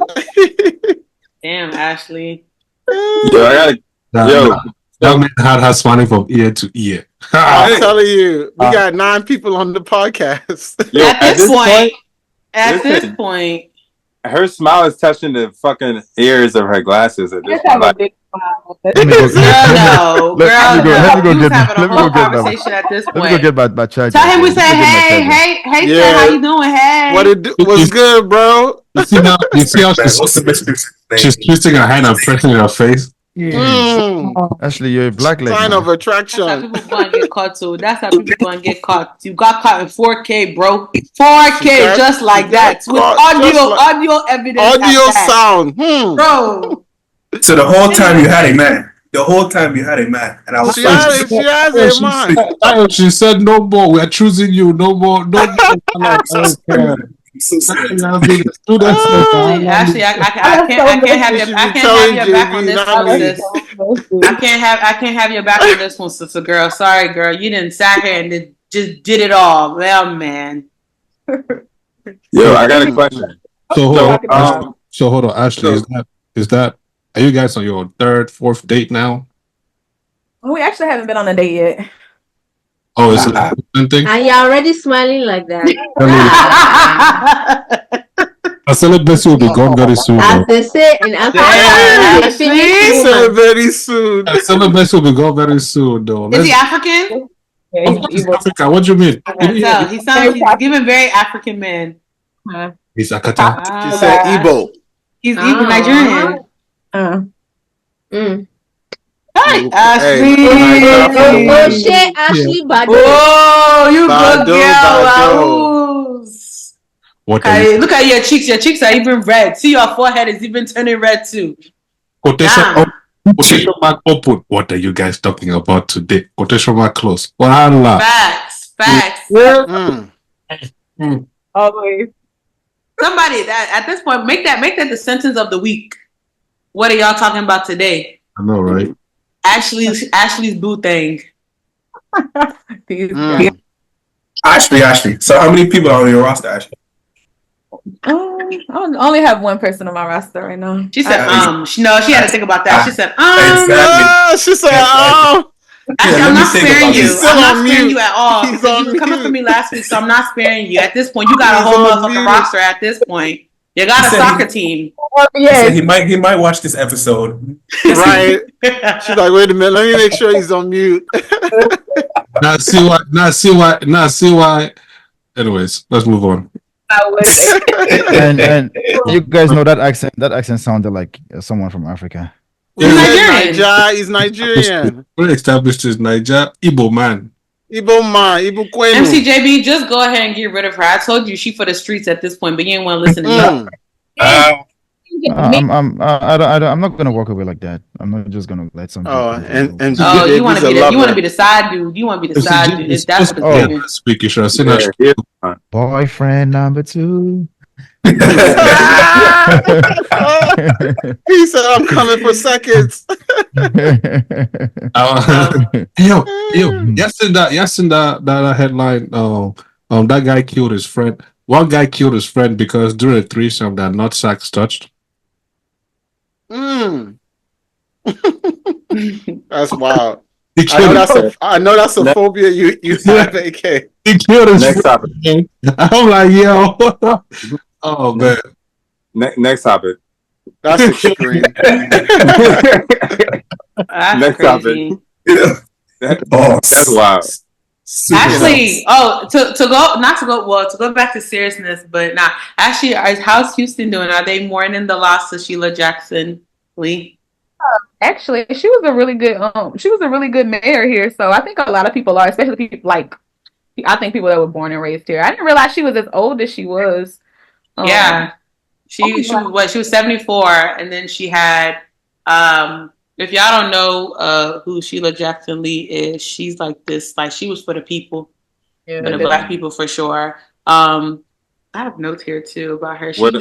We actually had her on the show. She was actually, when I say that lady don't play, that lady don't play. But she was one of the sponsors of legislation to establish Juneteenth as a national holiday. And she always like frequently spoke out against police brutality. And what else? She is the Democratic Chief Deputy Whip for the United States of Representatives and Texas 18th Congressional District as well. So like Houston, she's like Houston's main. Yeah. So you can like find a whole bunch of like clips of her like basically going off on people, like checking people, basically like against police brutality, and basically just like I said, standing for the people and whatnot. She was 74. She had breast cancer, and then she was like, cleared from that, or the cancer had gone, and then she announced that she had pancreatic cancer in June, and she passed away.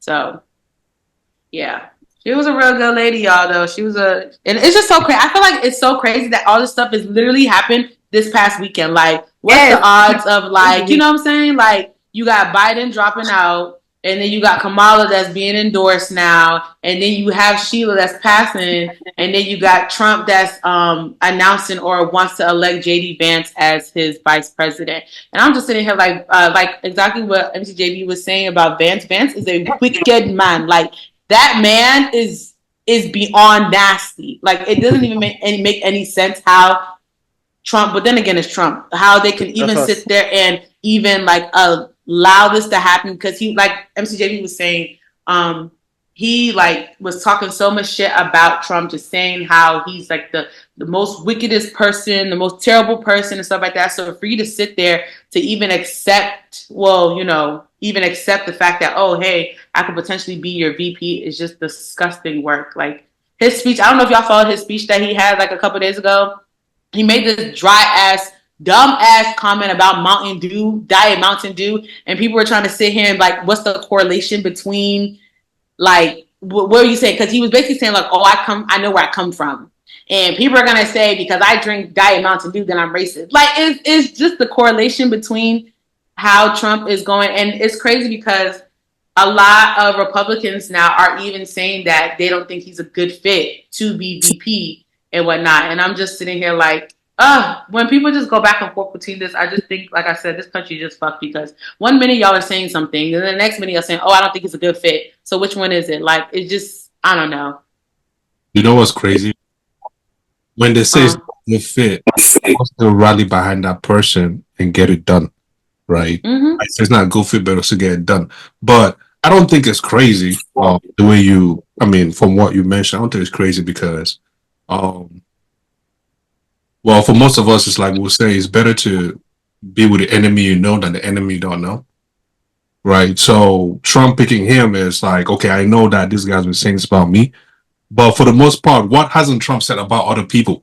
Why should he feel some type of way because this guy said this? If anything, for me, I'm looking at it from a standpoint of, okay, you said all of this. Now you're going to be my... You know what he's capable of. Because right now it's Trump's puppet. Like, Trump is looking for puppets. He's not looking for people to bring in ideas. He's not looking for them to come and try. No, he wants people that when he snaps his finger, they are doing what he wants them to do. And that's the people that he put around them. So I think this guy is one of those people that he can easily push around and, it's the same thing we said about Pence when he picked Pence. Facts. Pence was this. You know what's crazy? Not to cut you off. Now dealing with all this, where the hell is Pence at? When I tell you this man just disappeared after that investigation, like he just fell off the face of the planet. No, he wants after to be that the court president. hearing, you ain't hear about him again. He was gone. He wants to come back. He wants to come back 2028. He ain't coming back. His career is done.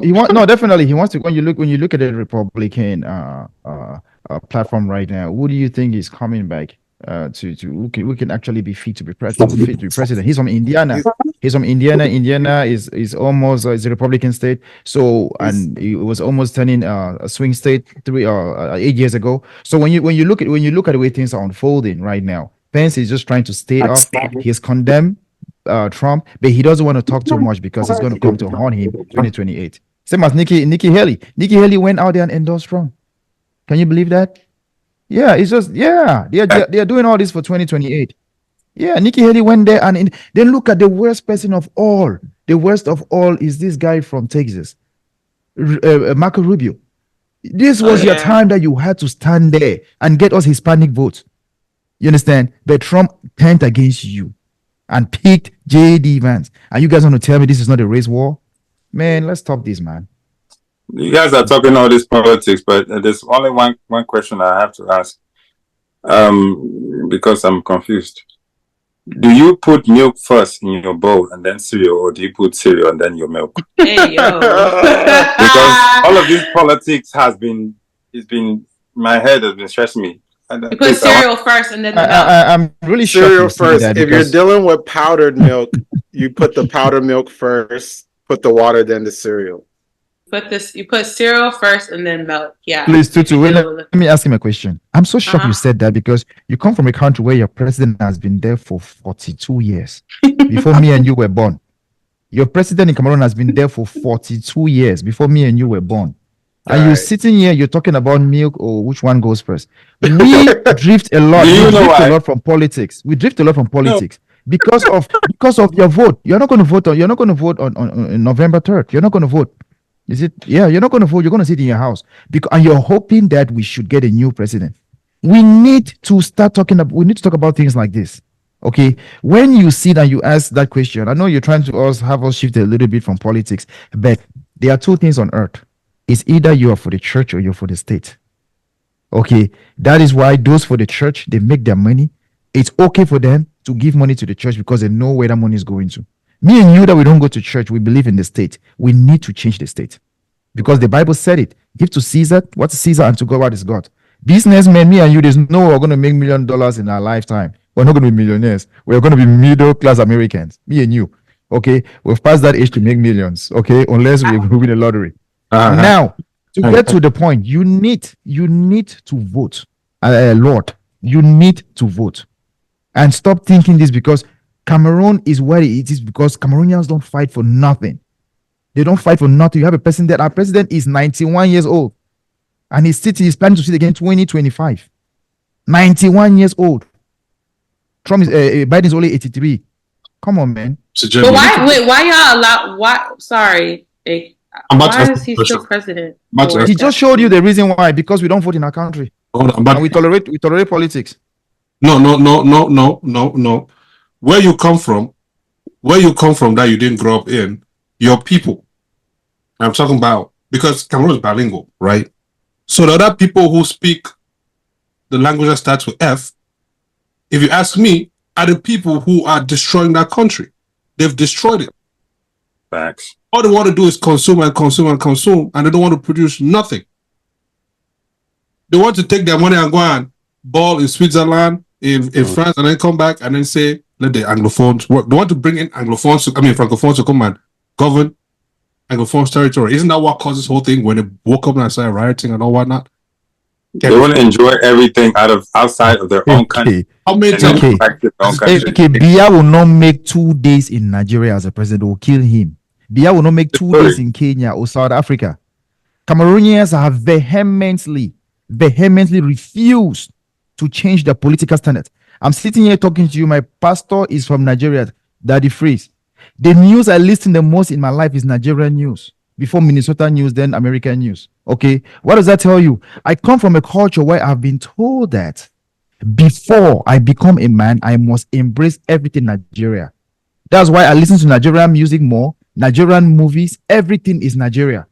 Man, we have to drift away. It's not the French man who did that to us. Burkina Faso is a French country that have turned away France. Why can Cameroonians not turn against France? Wait, what culture is that? Did that culture only manifest in your house, or was it like a national culture? Okay, let my son stop crying. I will talk to you because I was born French, but I grew up in an Anglophone area. Okay, I was born from a French family, but I grew up in an Anglophone region. So region you're talking about, we are just lazy Cameroonians. It's not regionalization. I beg to differ, my guy, but okay, sure. No. Yeah. It could be both, and I think that we relate more to Nigeria because it's English speaking, right? The Francophones have never been open-handed to embrace us Anglophones of the same country.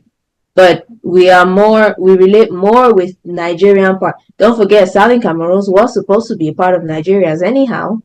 So it's not like you cannot be in your own country and you go to a French site and you feel so out of place more than you feel when you go to a different country. So it is both reasons. It's both things you said are not mutually exclusive. Therese, you are talking Yes. about plebiscite 1960-61, where Cameroonians were asked, the northern Cameroonians were asked, southern Cameroonians were asked, do you want to join La Republique or join the Federal Republic of Nigeria? There is a word called Ibophobia. Now they are talking of xenophobia in South Africa, where South Africans don't want Nigerians. There's a word called Ibophobia. Igbo people were dealing with Cameroonians. Southern Cameroonians, you go to a market which was owned by Igbo people, they will beat you and mess you up. So because of Ibophobia, Cameroonians decided to join La Republique with the help of John Gufoncha and Estimuna. Okay, so that is what happened to us back in the days. We could not stand Nigeria. Let's not forget that history. Our grandfathers would tell us Nigerians were dealing with us in our own country. We could not. Ibophobia was a serious crime. Talk to an Igbo girl. How many Igbo girls married out of that culture? Those are the people we had to join with. So when we're talking about these things, it is not far-fetched. Cameroon is the way it is because Cameroonians are tolerable. We can just agree anything that comes our way. That's why even on this platform, if Ashley stands, Aziz stands, the other guy of the Buffalo Soldier stands, it will be so hard for us Cameroonians to break them. Nigerians, Hausa or Yoruba, Hausa or when these guys stand together, these guys are stronger than us. One Nigeria is selling in the world, you have two of them, Nigeria and China. What those countries are selling, Cameroon cannot stand the task of time. If you see a Nigerian man anywhere and a Chinese man, they must succeed. So anywhere, all the 156 countries in the world, you find a Nigerian man there. Let me ask you this then. And they are succeeding. What would be a solution to this problem? See what happened in Burkina Faso. This young guy, 30-something years old, seized the power and became military ruler. And now Burkina Faso is becoming one of the fastest growing economy in Africa. He stood there and no one, your flight leaving from France to Cameroon has to go around Burkina Faso or they'll shoot it down. Just so you know. Okay? It has to go around before going. You don't pass over, you don't fly over Burkina Faso. Okay? So these are things that people have said we can change it. Look at the Gabon. Gabon was being run by this guy, what's his name? Bia's friend, what they shot Bongo. Bongo's family. Since they just got up and seized the power from him, the family took it away from them. So when you look around countries in Africa, what are they doing different? Cameroonians, we don't fight. So we love war. We like to gossip. We don't fight. So there must be. Go ahead. No, I mean, we're still waiting for one solution. That's what I'm telling you. I'm telling you that Cameroonians don't fight. 1992, I was still young. You were born by that time too. We saw what was happening in Bamenda. There was a serious ghost and I did not go to school for 1 whole year. I didn't go to school for 1 whole year. Government schools. Mission students were going to school. So when it happened now, that's when democracy was born. Multipartism was born in Bamenda or in Cameroon. You understand? So now I had multipartism. People could vote when people could vote. But now, we cannot win if we don't fight. That's what is happening in America. We have to fight. Yeah. And going back again to this whole thing, right? And I want you to help me break down one, tribalism, and also two, the Anglophone Francophone crisis in terms of fighting. How are we supposed to do that if we cannot unify in that front? Because there is a big divide between the Francophones and the Anglophones in Cameroon. There's a big divide. Secondly, you cannot take French people to go and govern English people And the French people refuse to learn the English ways, the language, bare minimum, the language. No, you want to sit in an English territory and expect an English person to address you in French? How does that work? If the tables are reversed, it's not even true. So with all these things that are going on, how are we supposed to make it work? The French people have sold almost they've sold damn near everything in that country. The French folks. It's not the English folks who are doing it. It's the French folks who are doing it. So how are we supposed to? Okay, okay, I like your questions. Wait, before you answer that question really quick, can somebody just mute themselves, because I don't know what this type of feedback that I'm hearing. I tried, it wasn't me. Yeah. Okay. Thank you. Yeah. So, sister, thanks for bringing that up. AK, if you look at what we're talking about in Cameroon, right, you understand that tribalism you're talking about is not really the problem. Nepotism is still really not the problem. Cameroon has a similarity with Canada on earth. The only countries where they speak English and French as official languages, Cameroon and Canada. Canada, if you go to Quebec, they speak English, they speak French. You go to Montreal, they speak English, but now they have dominance, just like Cameroon. Okay. But in Cameroon now, the thing is that Cameroonians are so subjective and whim seekers. They just want to complain. Okay, we want to complain. We complain about reasons why we're not doing what we are doing. As I'm talking to you now, I am building in a Francophone region in Cameroon instead of an Anglophone region. I lived my whole life in the Anglophone region. But now, what happened? The crisis going on in Cameroon. Because we have to fight against the government. Are we fighting to change the government? No, we are fighting now to make money out of it. Okay, so for us to change these things, look at what is happening in Canada. There are two bilingual countries, they are changing. We need somebody who is going to go in there and change it, because Cameroon is being worked by people of old. The person who is going to take over our president right now is 92. The president is 91. You understand? The president's daughter, they already came out lesbian and whatsoever, and the law is that if they catch you being a lesbian, you're going to go to jail. What? He wants his father to change that law, which might be changed, which means it is becoming a kingdom. I just told you of Gabon, same as Central African Republic, same as Equatorial Guinea, Obiangema. They have been there for 40 plus years. But we are tolerating them. It's not because of where I come from, AK. The normal person fighting right now in Cameroon is a Bamileke man. He's French. Kamto Maurice is fighting against Paul Biya, who is of CPTF. So it's now French and French. It's not English French. Cameroon problem is not language. Cameroon problem is Cameroonians are weak. Let's agree we are weak. We don't want change. We just copy and then we complain. Let me give it over to my Nigerian or whoever can talk. Yeah, we are weak, man. We are weak. JB, we've officially accepted you as ceremonial Nigerian brother. Welcome. Thank you. Thank you so much. Thank you. Welcome. I have a house in Lagos already. Oh, for real? No, true you. Okay, I know you have a house in Lagos. Yeah. Sure. I don't think that generalizing the entire Cameroon as weak is a fair statement, because when the Anglophones got up and they started rioting and all whatnot, the Francophone people did not join them in that fight, right? They did not join them. They did not even voice anything. To them, nothing was even going on in those territories, in that side of the country. Nothing was going on. If you ask the average person, they can't even tell you what's going on. So how do you categorize everybody as being weak when not everybody's dealing with the same thing? Okay, do you know of the UPC government? Do you know of the Maquisards? I am Bamileke. Bamileke, which means I was born my dad is from the Western Province. Bamileke crisis, when they were killing Bamilikes during the UPC, the Maquisards, they ran and came to Bamenda as a safe haven. They killed more than 6,000 Bamilikes. Nobody coughed under UPC. Okay, bro, let's know our history before we say these things. But they never came to Bamenda. They came to Bamenda as a safe haven. They ran and come there to come and live. Like now, Bamenda people are running and going and living in Bafoussam. So Bamilikes have seen their own, because they were trying to take power, UPC, all those things. They killed almost 5,000 to 6,000 of them. They ran and came down to Bamenda. No one talked about it. France was the one that was doing the killings in Cameroon. So that's why when we're talking about this, you guys are not going to say. No, the Bamileke man, if they're talking of bloody battles in Cameroon, bro, the Battle of Sananka, that was during the Second World War, when the Germans were killed and they left Cameroon.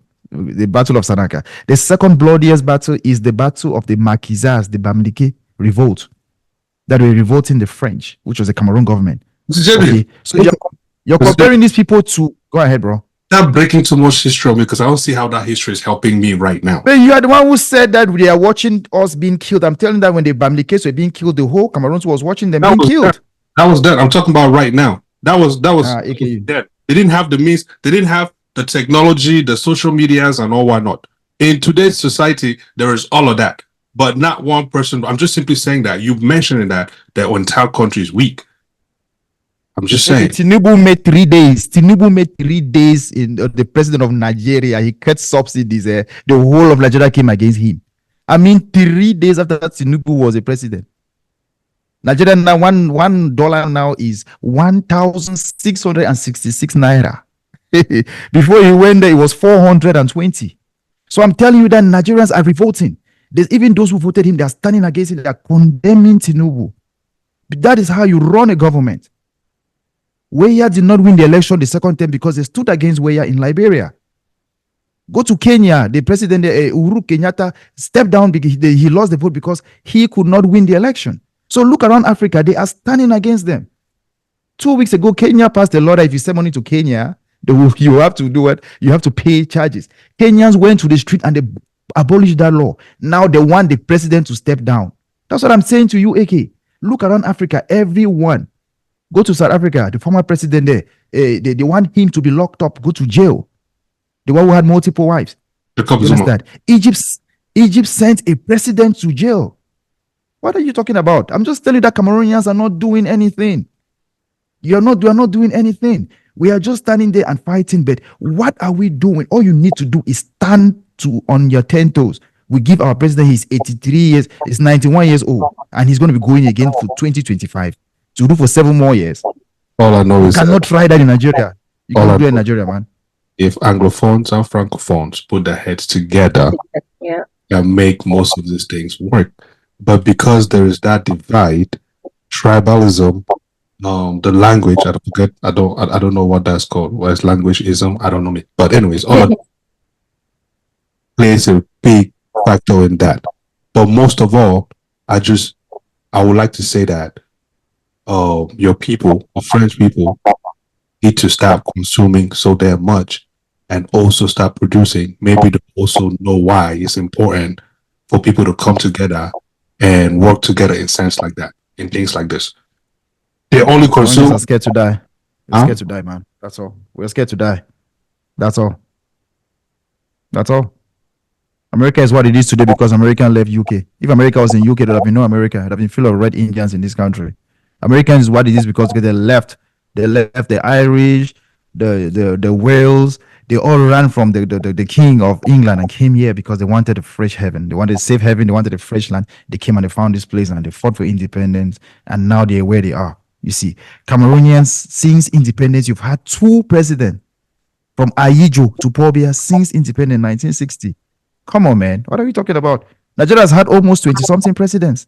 It's not going to work unless we stand and we feel this. We keep giving the same excuse. Like it's a lady tell you that there are no men out there. Sister, there are men. Just go out there and see the one that you want and take back home. Okay. So when you keep saying these things, it keeps us weak. It keeps me weak. I go to Cameroon every December. I'm not scared. I don't do politics, but I say what I see. But people will just see and just be saying things. They can't go back to Cameroon because they are scared to die. I've been there back 3 times since the war. Even though I don't go to the war region, but at least I have that love for my country that I really want to go back. But most people don't even go back.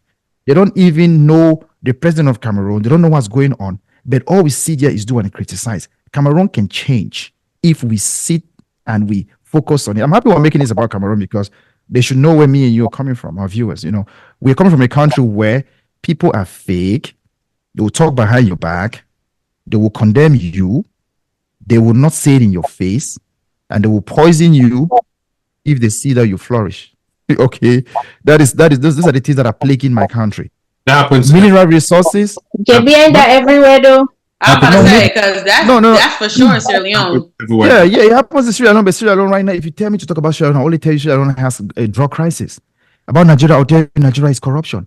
If you go and you talk to me about Ghana, I'll tell you Ghana currently is having lots of prostitutes coming up in the streets, and also housing is very expensive in Ghana. JB, I think you just made AK's point, right? You just mentioned you go back home every December and nothing has happened to you. But that's not the perspective of everybody. That's not everybody's reality. And if we're going, what do you mean, why not? You just said you're not even going to the war zones. Okay, there are people who go back home and can't even go to their village. True. I know people who have had family members kidnapped. True. So for you to sit and say because it's not your reality doesn't mean that it's not something that people are not experiencing at large, right?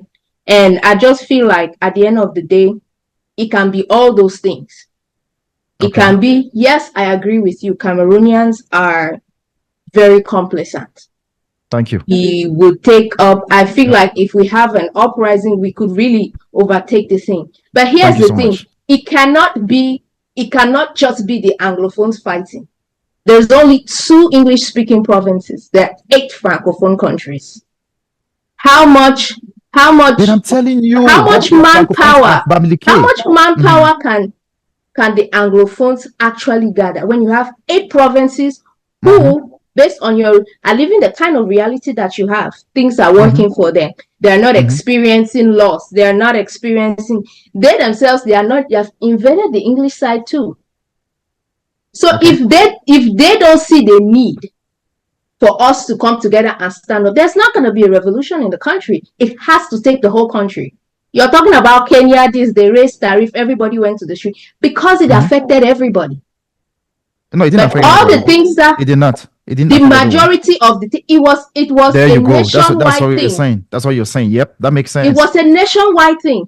But what is happening with the Anglophone class is happening to the Anglophone people. French, there's no, how do you convince a French person to join the Anglophone fight when they are having their normal lives? How do you join them? How do you tell them to join this? So it can be, yes, we are weak and are very complacent with certain things. You just see they raise gas prices. You just see they add tariff. You just see they have added social security. But that affects all Cameroonians. It's not affecting. It does. I'm just saying, for example, I'm just saying they do all those things, and all we do in Cameroon most of the time is complain. We will not do anything about it. Thank you. But then, that's what I'm saying. But then there's the other side where we are very divided by tribalism. That would be hard for the entire country to come together and fight for this revolution that we need. So your point is valid.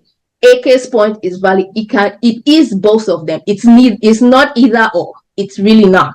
And because I wasn't trying to make him wrong, though. I wasn't trying to make him wrong. If you make it either or, it means you're oversimplifying the problem. No, I wasn't blaming him. I'm just telling him because he said that the Francophones, when they were killing, everyone is just watching. I'm saying that no, they are not watching. They are just not watching. The issue is just that this is an Anglophone problem, as I call it. Anglophones want to go, they want to secede and go from their own country, which is okay. Southern Sudan just got its independence how many years ago? So countries are still getting independent. Eritrea, 21st century countries getting independence, and I'm okay with that. I'm just saying that where we are right now, okay, if you look at other countries, a Cameroonian man, I'm putting in Cameroon, I'm not talking about French or English. We are very, very happy where we are. You're talking about a country where there is no freeway, one ringway road in Cameroon. Again, you're oversimplifying it. Because that is not the case in Cameroon. When you come to Cameroon, other countries are united. When you enter Cameroon, you cannot in good conscience deny that there is a demarcation with the French and the English. And you cannot use the circumstance of other countries and apply to Cameroon, because when you come, we are divided in straight down the middle. And you keep saying that because we are fine. Who are the people who are the most fine in Cameroon? Those who have people in abroad, abroadarians, and the government. And then most of all too, you have a president that will take money and invest in all the French territories. But then when it comes to English ones, they don't want to invest. When was the last time your president actually took his 2 legs and go to the southwest or the northwest? When was it? When was the last time the president went to Douala? When was it? When his plane took a detour. When was the last time he went to Douala? When was the last time he went to Far North? So all I'm saying is the Cameroon is what it is. I would like for us to have this as a topic on its own one day, as the way it is, so everyone can actually chip in. Just do a little bit of Google research, okay? Anyone here after, just try it. Just do Cameroon and see. Like I actually went and studied Sierra Leone a little bit, and I sleep on Nigeria because Nigeria is fascinating. If you just give a president like that we have in the US, whoever, to govern Nigeria for 3 months, you will be shocked with what they have in Nigeria, man. That is actually the real giant of Africa. The richest man from Africa is from Nigeria. The poorest man from Africa is still from that same Nigeria. When you come to our country, Cameroon, go ahead, bro. You mentioned something about we have to stand. Look at Rwanda, for example. Did it take for the people to put the president in there? Is it taking the people to tell the president what the president knows that okay, he wants good for the country, and he's actually doing what it takes for that to happen? You mentioned Burkina Faso, the same thing, right? The Senegalese president, the young one that's going in right now, will make a ton of of difference too as well. What other country is there? Like all these young military cats that are coming up now, they're trying to do something different. Most of them are kicking the French out because they know what the French impact, that colonial impact, is still doing to that country. But why cannot president not do that? Hey, that's all I'm saying to you. That's what I'm saying to you, because Cameroonians are not. We are not. Okay, you have a lady from Kenya who was actually confronting the police like the other day. Like, you are standing here and fighting against me. We found 40 bodies of people who have gone and no one can testify for them. You understand? That same policeman then looked at her and cried. Looked at that girl and cried. I said, "My sister, I'm sorry." Okay, cried. The next day, the commissioner of police sent IDP, Inspector General, sent him his resignation that he's ashamed that 40 bodies have been found in Kenya when he did not instill violence. It shows that someone has actually taken the laws into their hand. Okay, and he stepped down from power. That is a country where things are working. Okay, South Africa, things are working. Nigeria, things are working. Okay, but when you come to Cameroon, it's not working because we are complacent. That's the word. That's what I'm saying to you. I'm giving to you, and I'm talking about all this poison. Yes, they do it, but it's okay in Cameroon. If you go and stand and tell a Cameroonian that the pastor said that you will die tomorrow, they will cry the whole day. If you tell them that the president says you're going to die tomorrow, they say, who cares about the president? That's what I'm saying. When you've sold your soul to God, to the devil, everything that comes your way, you don't see it. So that's why I don't want to express these things, because I went to university in law. I did law back home in the center of Yaoundé, where people have tried to lure me to sleep with men. Okay? Because they saw something in me. And they're like, okay, we can sleep with you and give you all the money. I said no to it. All my friends who went and did that, today they are millionaires in Cameroon. That's the part of the devil. Okay, let me say that to you. So you will have those who are ardent believers of that spirituality, which is Amok, Asian Mystical Rosary Christus. It is governing your country, Cameroon. Until you don't understand that, you will not know why we're having issues in Cameroon. And before I end, the Pope visited your country twice. So talk to any spirituality that will tell you why. Nothing will change as long as Cameroonians don't fight. Yep, let me end. I think y'all, okay, y'all, yeah, I think this is a good conversation for you guys to have. Maybe you guys get like, I can't speak because I don't really know too much about it, but like, y'all get other Cameroonians on here. I think that'd be a good conversation for you guys to have. But Let's go. Yes, Cameroonians have to fight. I agree, but it has to, like, the Francophones and Anglophones have to come to that. They have to come to the table, and each person states what their grief is, and we find ways to move on together and find ways to address what, because we talk about democracy in Cameroon, that shit don't exist there. It just does not. So find ways to say, okay, if that's what we want, then let's make it that way. And us comparing Cameroon to any other country in Africa is doing us a disservice, because, I mean, it not disservice as in growth, but in the sense that we are way behind. And to do that would just give us more headaches than trying to find solutions to move forward. So that's why I don't even try to compare them to any country in Africa, because they're just unique in that sense, just wayward in any way, shape, or form.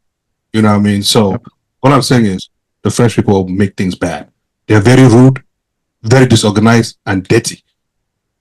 I'm just saying. Fallacy of hasty generalization. How dirty enter the matter now? Where you go now, you start bringing this your dating now. What are you talking about, man?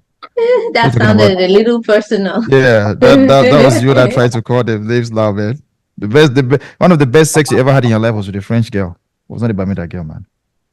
Chill. I don't know about all that, but okay. Okay. Well, on that note, all right. I was just gonna go to word of the week. I did want to touch base on the Sonia Massey shooting, but we'll probably just have to save that for another time. So you can do just do it for 5 minutes, you and someone else. We don't have to contribute. I think it's very hurtful. Yeah, I mean, the whole Sonia Massey thing, I think is really sad. I mean, I'm not shocked. I'm not surprised. This has been going on for the longest. And if you guys don't know what happened, Sonia Massey was a Illinois lady. She was 36 years old. She suffered from paranoia, schizophrenia. Basically she called 911 because she thought, this was after midnight. She called 911 because she thought an intruder was trying to break into her house. And so police came and basically came inside of her house. They saw that a pot of boiling water was on the stove. They came inside the house, basically asked her for her driver's license and stuff like that. As they saw the pot was on the stove, they told her to take the pot off the stove because they didn't want the house to catch fire. As she goes to remove the pot, the officer says something, I can't remember of the sort or something like that, but she says, "I rebuke you," something like that. And she has the pot in her hand, and the officer now gets closer to her. As she has the pot in her hand, she's trying to move it. He yells at her and tells her to drop the pot, just drop the effing pot and stuff like that. So she quickly gets down and says, "I'm sorry." And as she says, "I'm sorry," he literally shoots her in her face.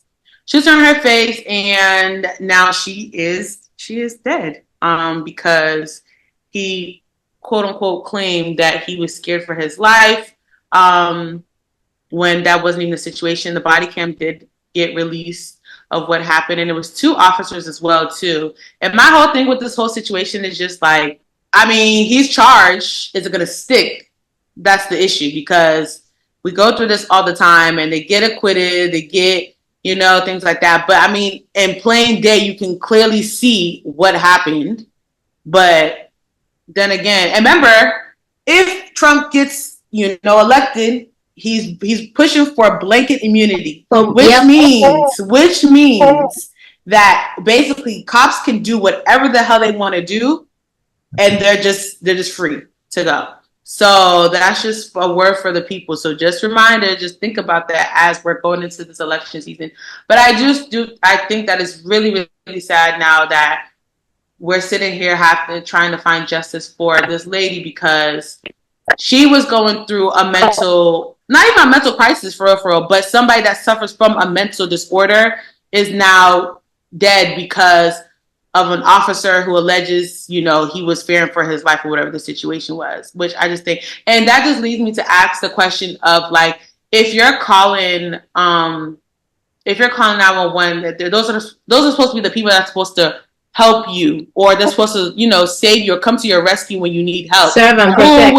Who are we supposed to call? And it's so crazy because I actually had a conversation with one of the presidents of the NAACP today, and I was just asking him if somebody's having a crisis or that's suffering from a mental health disorder, who are we not supposed to call if we can't call the police? Who do we go to, and why does this keep happening?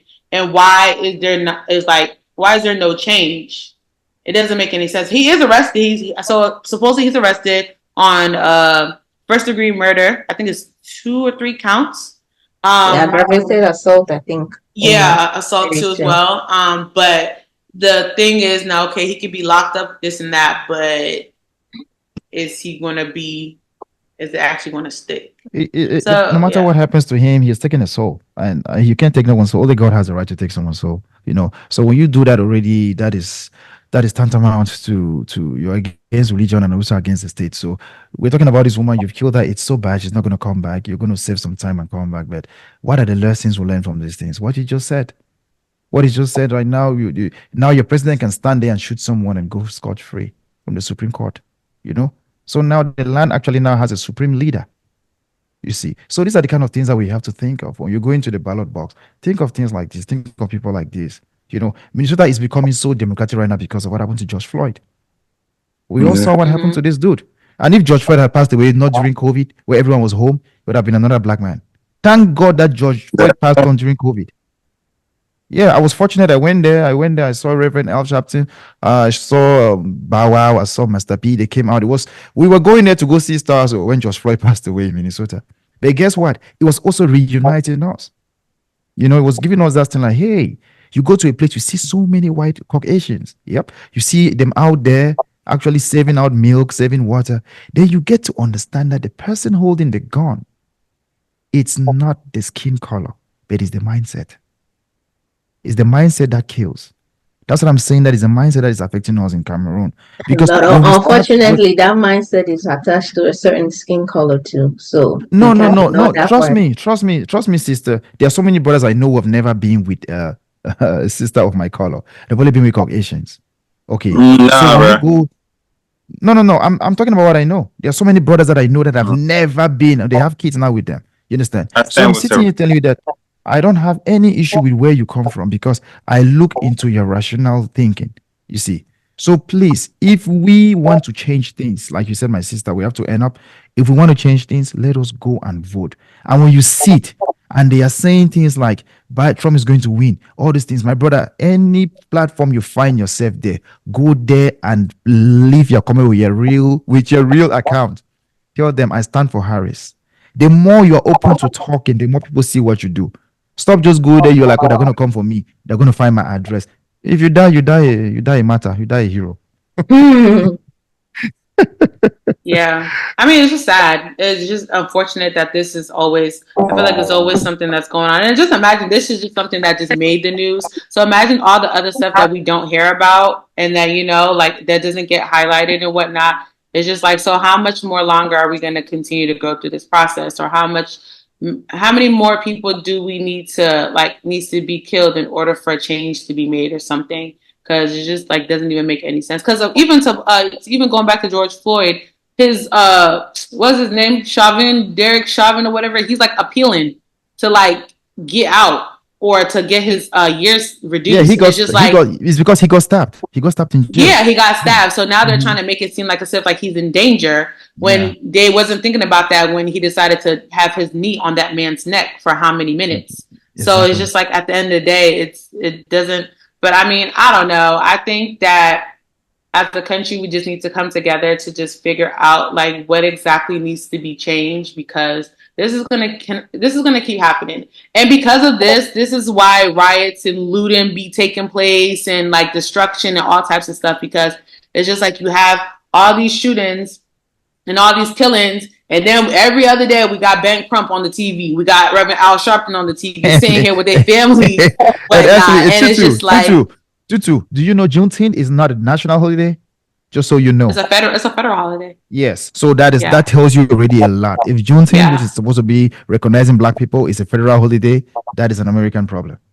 Yeah, I don't know. It's just really sad. And it's very unfortunate. So prayers to her family and stuff, because Juneteenth should not be a federal holiday.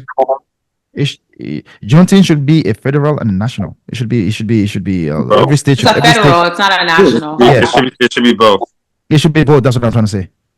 I'm just curious, since we have 3 Black women on the panel, what are your takeaways about this experience, and what would you have done differently if you were in her situation? I don't see anything that she could have done differently. Right. Because she wasn't she was not agitated, she was not confrontational, she was not provocative at all. So there was nothing. I don't see. You get some situations where you're like, you know what, if you had just complied, maybe it would have turned out differently, just maybe, but this was not the case. She did not stand a chance. Yeah, I agree as well. Like, it's just, I don't know. I just obviously think that he had a vendetta, and that's just what it is. Because, like, at the end of the day, we always say, like, we're scared for the black men, but now the black women are also going through it too. So it's just like, it's scary. You know what I'm saying? And I don't know if Nobody's safe. Well, you know, like, nobody's safe. We don't know if she's in the house by herself, what she was feeling when she was going through them last minutes. You know what I'm saying? It's just like, it's a very scary moment because, like, at this, like, right now, what is it? 9 o'clock. I can have police come inside here at any given second, and just for what? Like, it's a scary feeling. You're not supposed to be terrified of people that's supposed to serve and protect you. They're supposed to be the people that you can call on whenever you need help for something. But if you're dealing with people like that, it's just like, I don't know. And I think it also goes back to their employments. Like, you're hiring, like, majority of these people that's actually doing these killings, they have track records of being violent, assaulting people, all types of shit. And then they just sit there and get a slap on their wrist and be allowed to do the same shit all over again, which just baffles me. It's just so mind-boggling that you're sitting here because the department is trying to cover, or, you know, they don't want their people to, I don't know. I think that guy, they said he's been to 6 stations in 3 years, or 6% in 3 years. So they've been passing him around because he probably was a trouble child. And he was a deputy sheriff. Yeah, this it's just ridiculous. What's up with Lord, man? What you asking with Lord is okay, man. Yeah, I'm okay, man. Is it because of Cameroon? You just went down, man. No, it's like continue. I mean, like, you guys cannot end this conversation without talking about that little dude who tried to kill Trump, man. You can end like that. Yeah. What, the ear swipe? You were not here last week. Oh, you guys talked about it. Yeah, Oh, you missed I'm it. back. You missed. Yeah. And I haven't listened. Sorry. Go ahead. Sorry. Telling on yourself. You don't show. I'm sorry. No, I haven't. Don't you haven't even. No, but for real, no. To end it on that note, y'all, that this global IT, this foolery that's happening. I don't know what's happening, but yeah. Supposedly Delta, they've been canceled. Like, this is like. Hold on, Tutu, before we Sorry. to the next topic. Back to that shooting thing and all whatnot. I mean, I don't want to sound too, I don't know. But anyways, I feel like, for me personally, if a cop shows up here at this hour of the night right now, me personally, I feel as though I will stay away from anything that looks harmful. For one, I'll stand in a clear area, right, and try as much as I can not to move. Not because I cannot, but just because I know what these clowns are about these days, and try my best not to get shot. If I'm in the car, I try my possible best, put my hands on the wheel, and just go by rules and regulations, as much as I can. I mean, having hot water, moving that shit around, knowing full well that there's somebody with a gun in the house, I don't know. To me, that was not wise. But he told her to. He told her to turn. No, AK, that woman is sick. AK, you're talking about you being fine. That woman is sick. She's a sick woman. I actually think, to piggyback off what he was saying, I think that's the issue, actually. I think the issue, she actually called the police to begin with, knowing that she was sick. So there should have been a contingency in place with people that actually love her, knowing that could have happened. Right? So basically what he's saying is that anytime you deal with a police officer, right, you have to assume that they have your worst interest. Absolutely. As long as I'm alive in the US, okay, there's no way I'm dialing 911. When I got to the US, the first 3 days, we were just home playing. My younger brother picked up the phone and dialed 911 just for fun. Before we knew it, cops came outside. They came and they saw we got a real strong Cameroon accent. They're like, what's going on? Like, nope, nothing is going on. They said, okay. They went in and they checked the house and they walked out. Yes. Okay. Another time again, and we had an issue at home, and this dude came and told my mother, hey, you are from Africa. Your son is from Africa. If they are not going to follow you, send them back to your country. This country is not what you think it is. That cop taught me a lesson. And that cop was from Syria. There are certain things we just ignore. There is no way I'm calling 911 in this my house. Even if there's somebody down there, my camera cannot show me who the person is. I will sleep, you come here and kill me. Nothing. No 911 in my house. I'm sorry to say it. I'm not doing that. The same people that scream F the police are the same people that call the police for all their problems. Thank you. That's true. Yep. That is true. All those who got killed called the cops. It's from her dad. I feel so bad that it happened to her. Her dad was on the news talking about his daughter and all these other things. You knew your daughter had a mental diagnosis, a serious one. Where were you?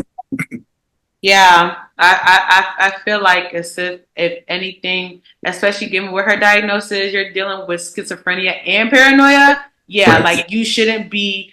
I mean, I get it. Sometimes some people want to feel like as if they're independent, but with that type of disorder, that it's like you kind of Somebody you just should have be to around. yeah, you just need to be mindful. Can't be by yourself. Because you just never know. Because obviously she thought an intruder was breaking into her house. So you know what I'm saying? So just things like that, like it's just really unfortunate that Those was the people situation.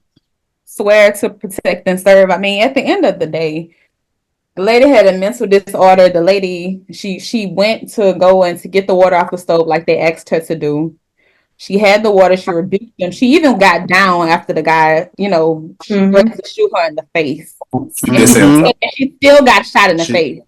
So I mean, it's like I can't place the blame on the family. Like at the end of the day, like she the dude lied on camera too, was saying that the lady was approaching him with the boiling water, like he felt threatened. You saw the video after the other cop came and he tried to explain it, and everybody knows that wasn't the case. And then even when they shot him, they didn't even want to get the first aid kit right away. Like it got to the point where when they were talking, they were like, "Bro, there's no need." He was like, "There's no need to it." By that, he was like a bully. Yeah, that's crazy. He knew that literally was had a when the whole other cops came conversation. to the door. Yep, the other cops came He had to the a door, whole conversation and he saying was there's like, no need. she's a crazy bitch or something like that. Like basically telling them like, and then the guy had the nerve to say, "Oh, the boiling water almost is about to touch me because the water spilled after he killed her." Take my head off. Yeah, that's what he said. Yeah. Like that's I wouldn't say on the family. I would say that there's a lot of things that could have been done a lot better, and she probably would have still been here as a result. I think a lot of people assume that police officers are something that they're not. They're actually still human beings too, and most of them are actually cowards. Yeah, he was a big coward. That bro. As soon as she said spirits, that dude got. Yeah, he was tweaking. He just like the way the energy I got from him from just watching that video is like he was tweaking like he wanted. It looked like he had an evil spirit on him. Homegirl just said, casted out that demon, and that demon came out. Like the devil came out of him. That demon came out as soon as she hit that prayer. He was like, "Oh nah, what you?" Well, when somebody's rebuking you, what did you do? Some type of way too? Like it aggravated that. He got aggravated. He said, "You better not. You better not." Put the pot down. Put the pot down. Okay, that's the difference between me and you guys. Okay, the kind of person I am, I have not seen that video. I don't have the heart to watch that kind of a video. Okay, videos like I can watch those kind of videos. So I am that kind of a good. I don't believe they should be evil. Okay, I believe like it should just be someone should not get shot by someone, car accidents. If you send me a video of someone who is car accident, you're dying, I don't watch those kind of things. That's just my mindset. Okay, I feel like if something is bad, let's not promote it. So I was just saying that to that's why I don't see the reason why the francophone should go and talk to the anglophone. Oh, okay. So why come at me like that? Let me tell you a crazy culture in Cameroon that we can do after hours. Out in Cameroon, there's this people called Bamileke people. Bamileke, that's where I come from. The Bamileke people, right? This is what happens. When somebody passes away, they will bury you, then come back after certain years and chop off your skull. 1 year. And take it off and go put that in the living room. What? Mm-hmm. Yes. So it's an ancestral shrine in the living room. Why do they do that? they go put that in a like a shrine, Yeah, they have a real Don't Nigerians name. do that though too? Nigerians, they sometimes they bury. No. They don't do that, but they bury No, their own Nigerians people don't They do in bury that. their people in their room. living Yeah, their room. living Yeah. rooms. Yeah. Yes, they do In the that living even in In the Cameroon. living Yeah. room. So Even in people do Cameroon. that. Yep. You're They do that in not Cameroon too. Yoruba, I can tell you that. I know Igbo people. Like Igbo, I yeah, have Igbo do a it. friend that in your her living room. Yes. yeah, like her uncle is buried in his living Yeah, room. Like yeah, that it's would like be good. But But what did you that is say about mostly because they don't want anyone to sell that property. So they keep it there so no one can buy a house with a great yeah, that's Oh, what it's yes. yeah. So I was just saying that if I am coming from a culture where I've seen scores of my great granddad in the compound, I've seen those things there, and they're still there. When we have traditional rites, they bring all those things out.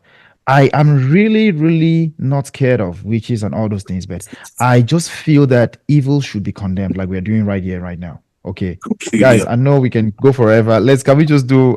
Can we do? Yeah, can we do word of the week and then Can we do move one of after the we our can just do, please? Damn, Yes, I was have to about to go. ask a question. Okay, y'all. This week's word is conciliatory. Conciliatory. Clap for me. Conciliatory. Y'all are weak. That's crazy word. Like Monday through Friday. Yeah, conciliatory. Thank you. Woo. Yeah. MCJB, last week I struggled like no other. Struggle is an understatement. She was in a battle of tug and war. I have not caught up for the past 2 weeks. I have to. Tyler, do you remember last week's word? No, Exactly. no. Does anybody remember last week's word? Interrogatory. Interrogatory. That was it. Yo, Why Therese, do you what like does it mean? why do you like words that end with re so much? I mean, Therese, those what does are the words that interrogatory mean? Do you know? You know, You're not paying attention to us. Interrogate yo, someone. that word, you guys have gone. Okay, so the word is conciliatory and is to regain friendship or goodwill by pleasant behavior or to reconcile. And use it in a sentence is even though Tutu doesn't want Lord, I still accepted the conciliatory gift of him picking me up from the airport.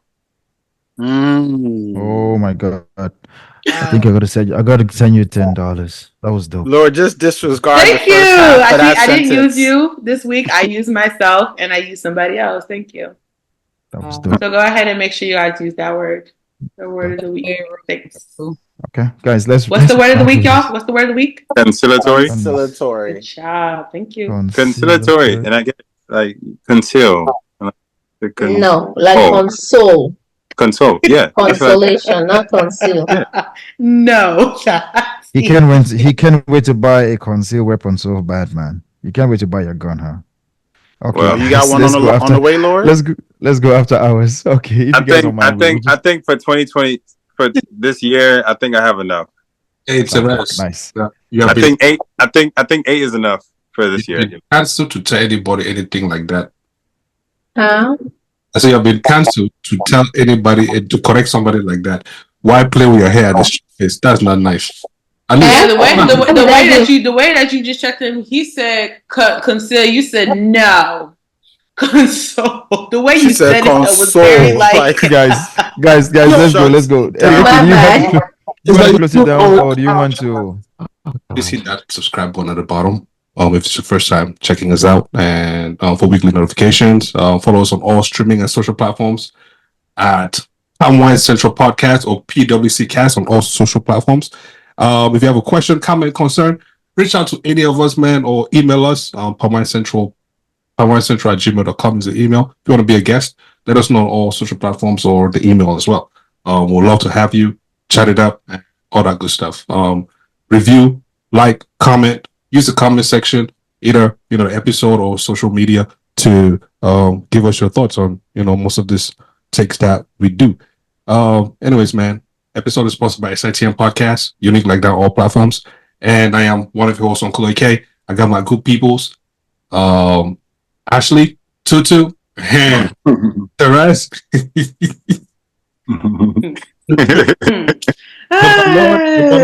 I don't know what's in a problem, but it's okay. Chef T in the building too. Baba Aziz, MC JB, see y'all, man, and Catch you guys on the next one. We out. Peace. Period. Love. Shout out to Ashley's man. Oh, Yes, bro. Yo. Hey. Yo. Okay.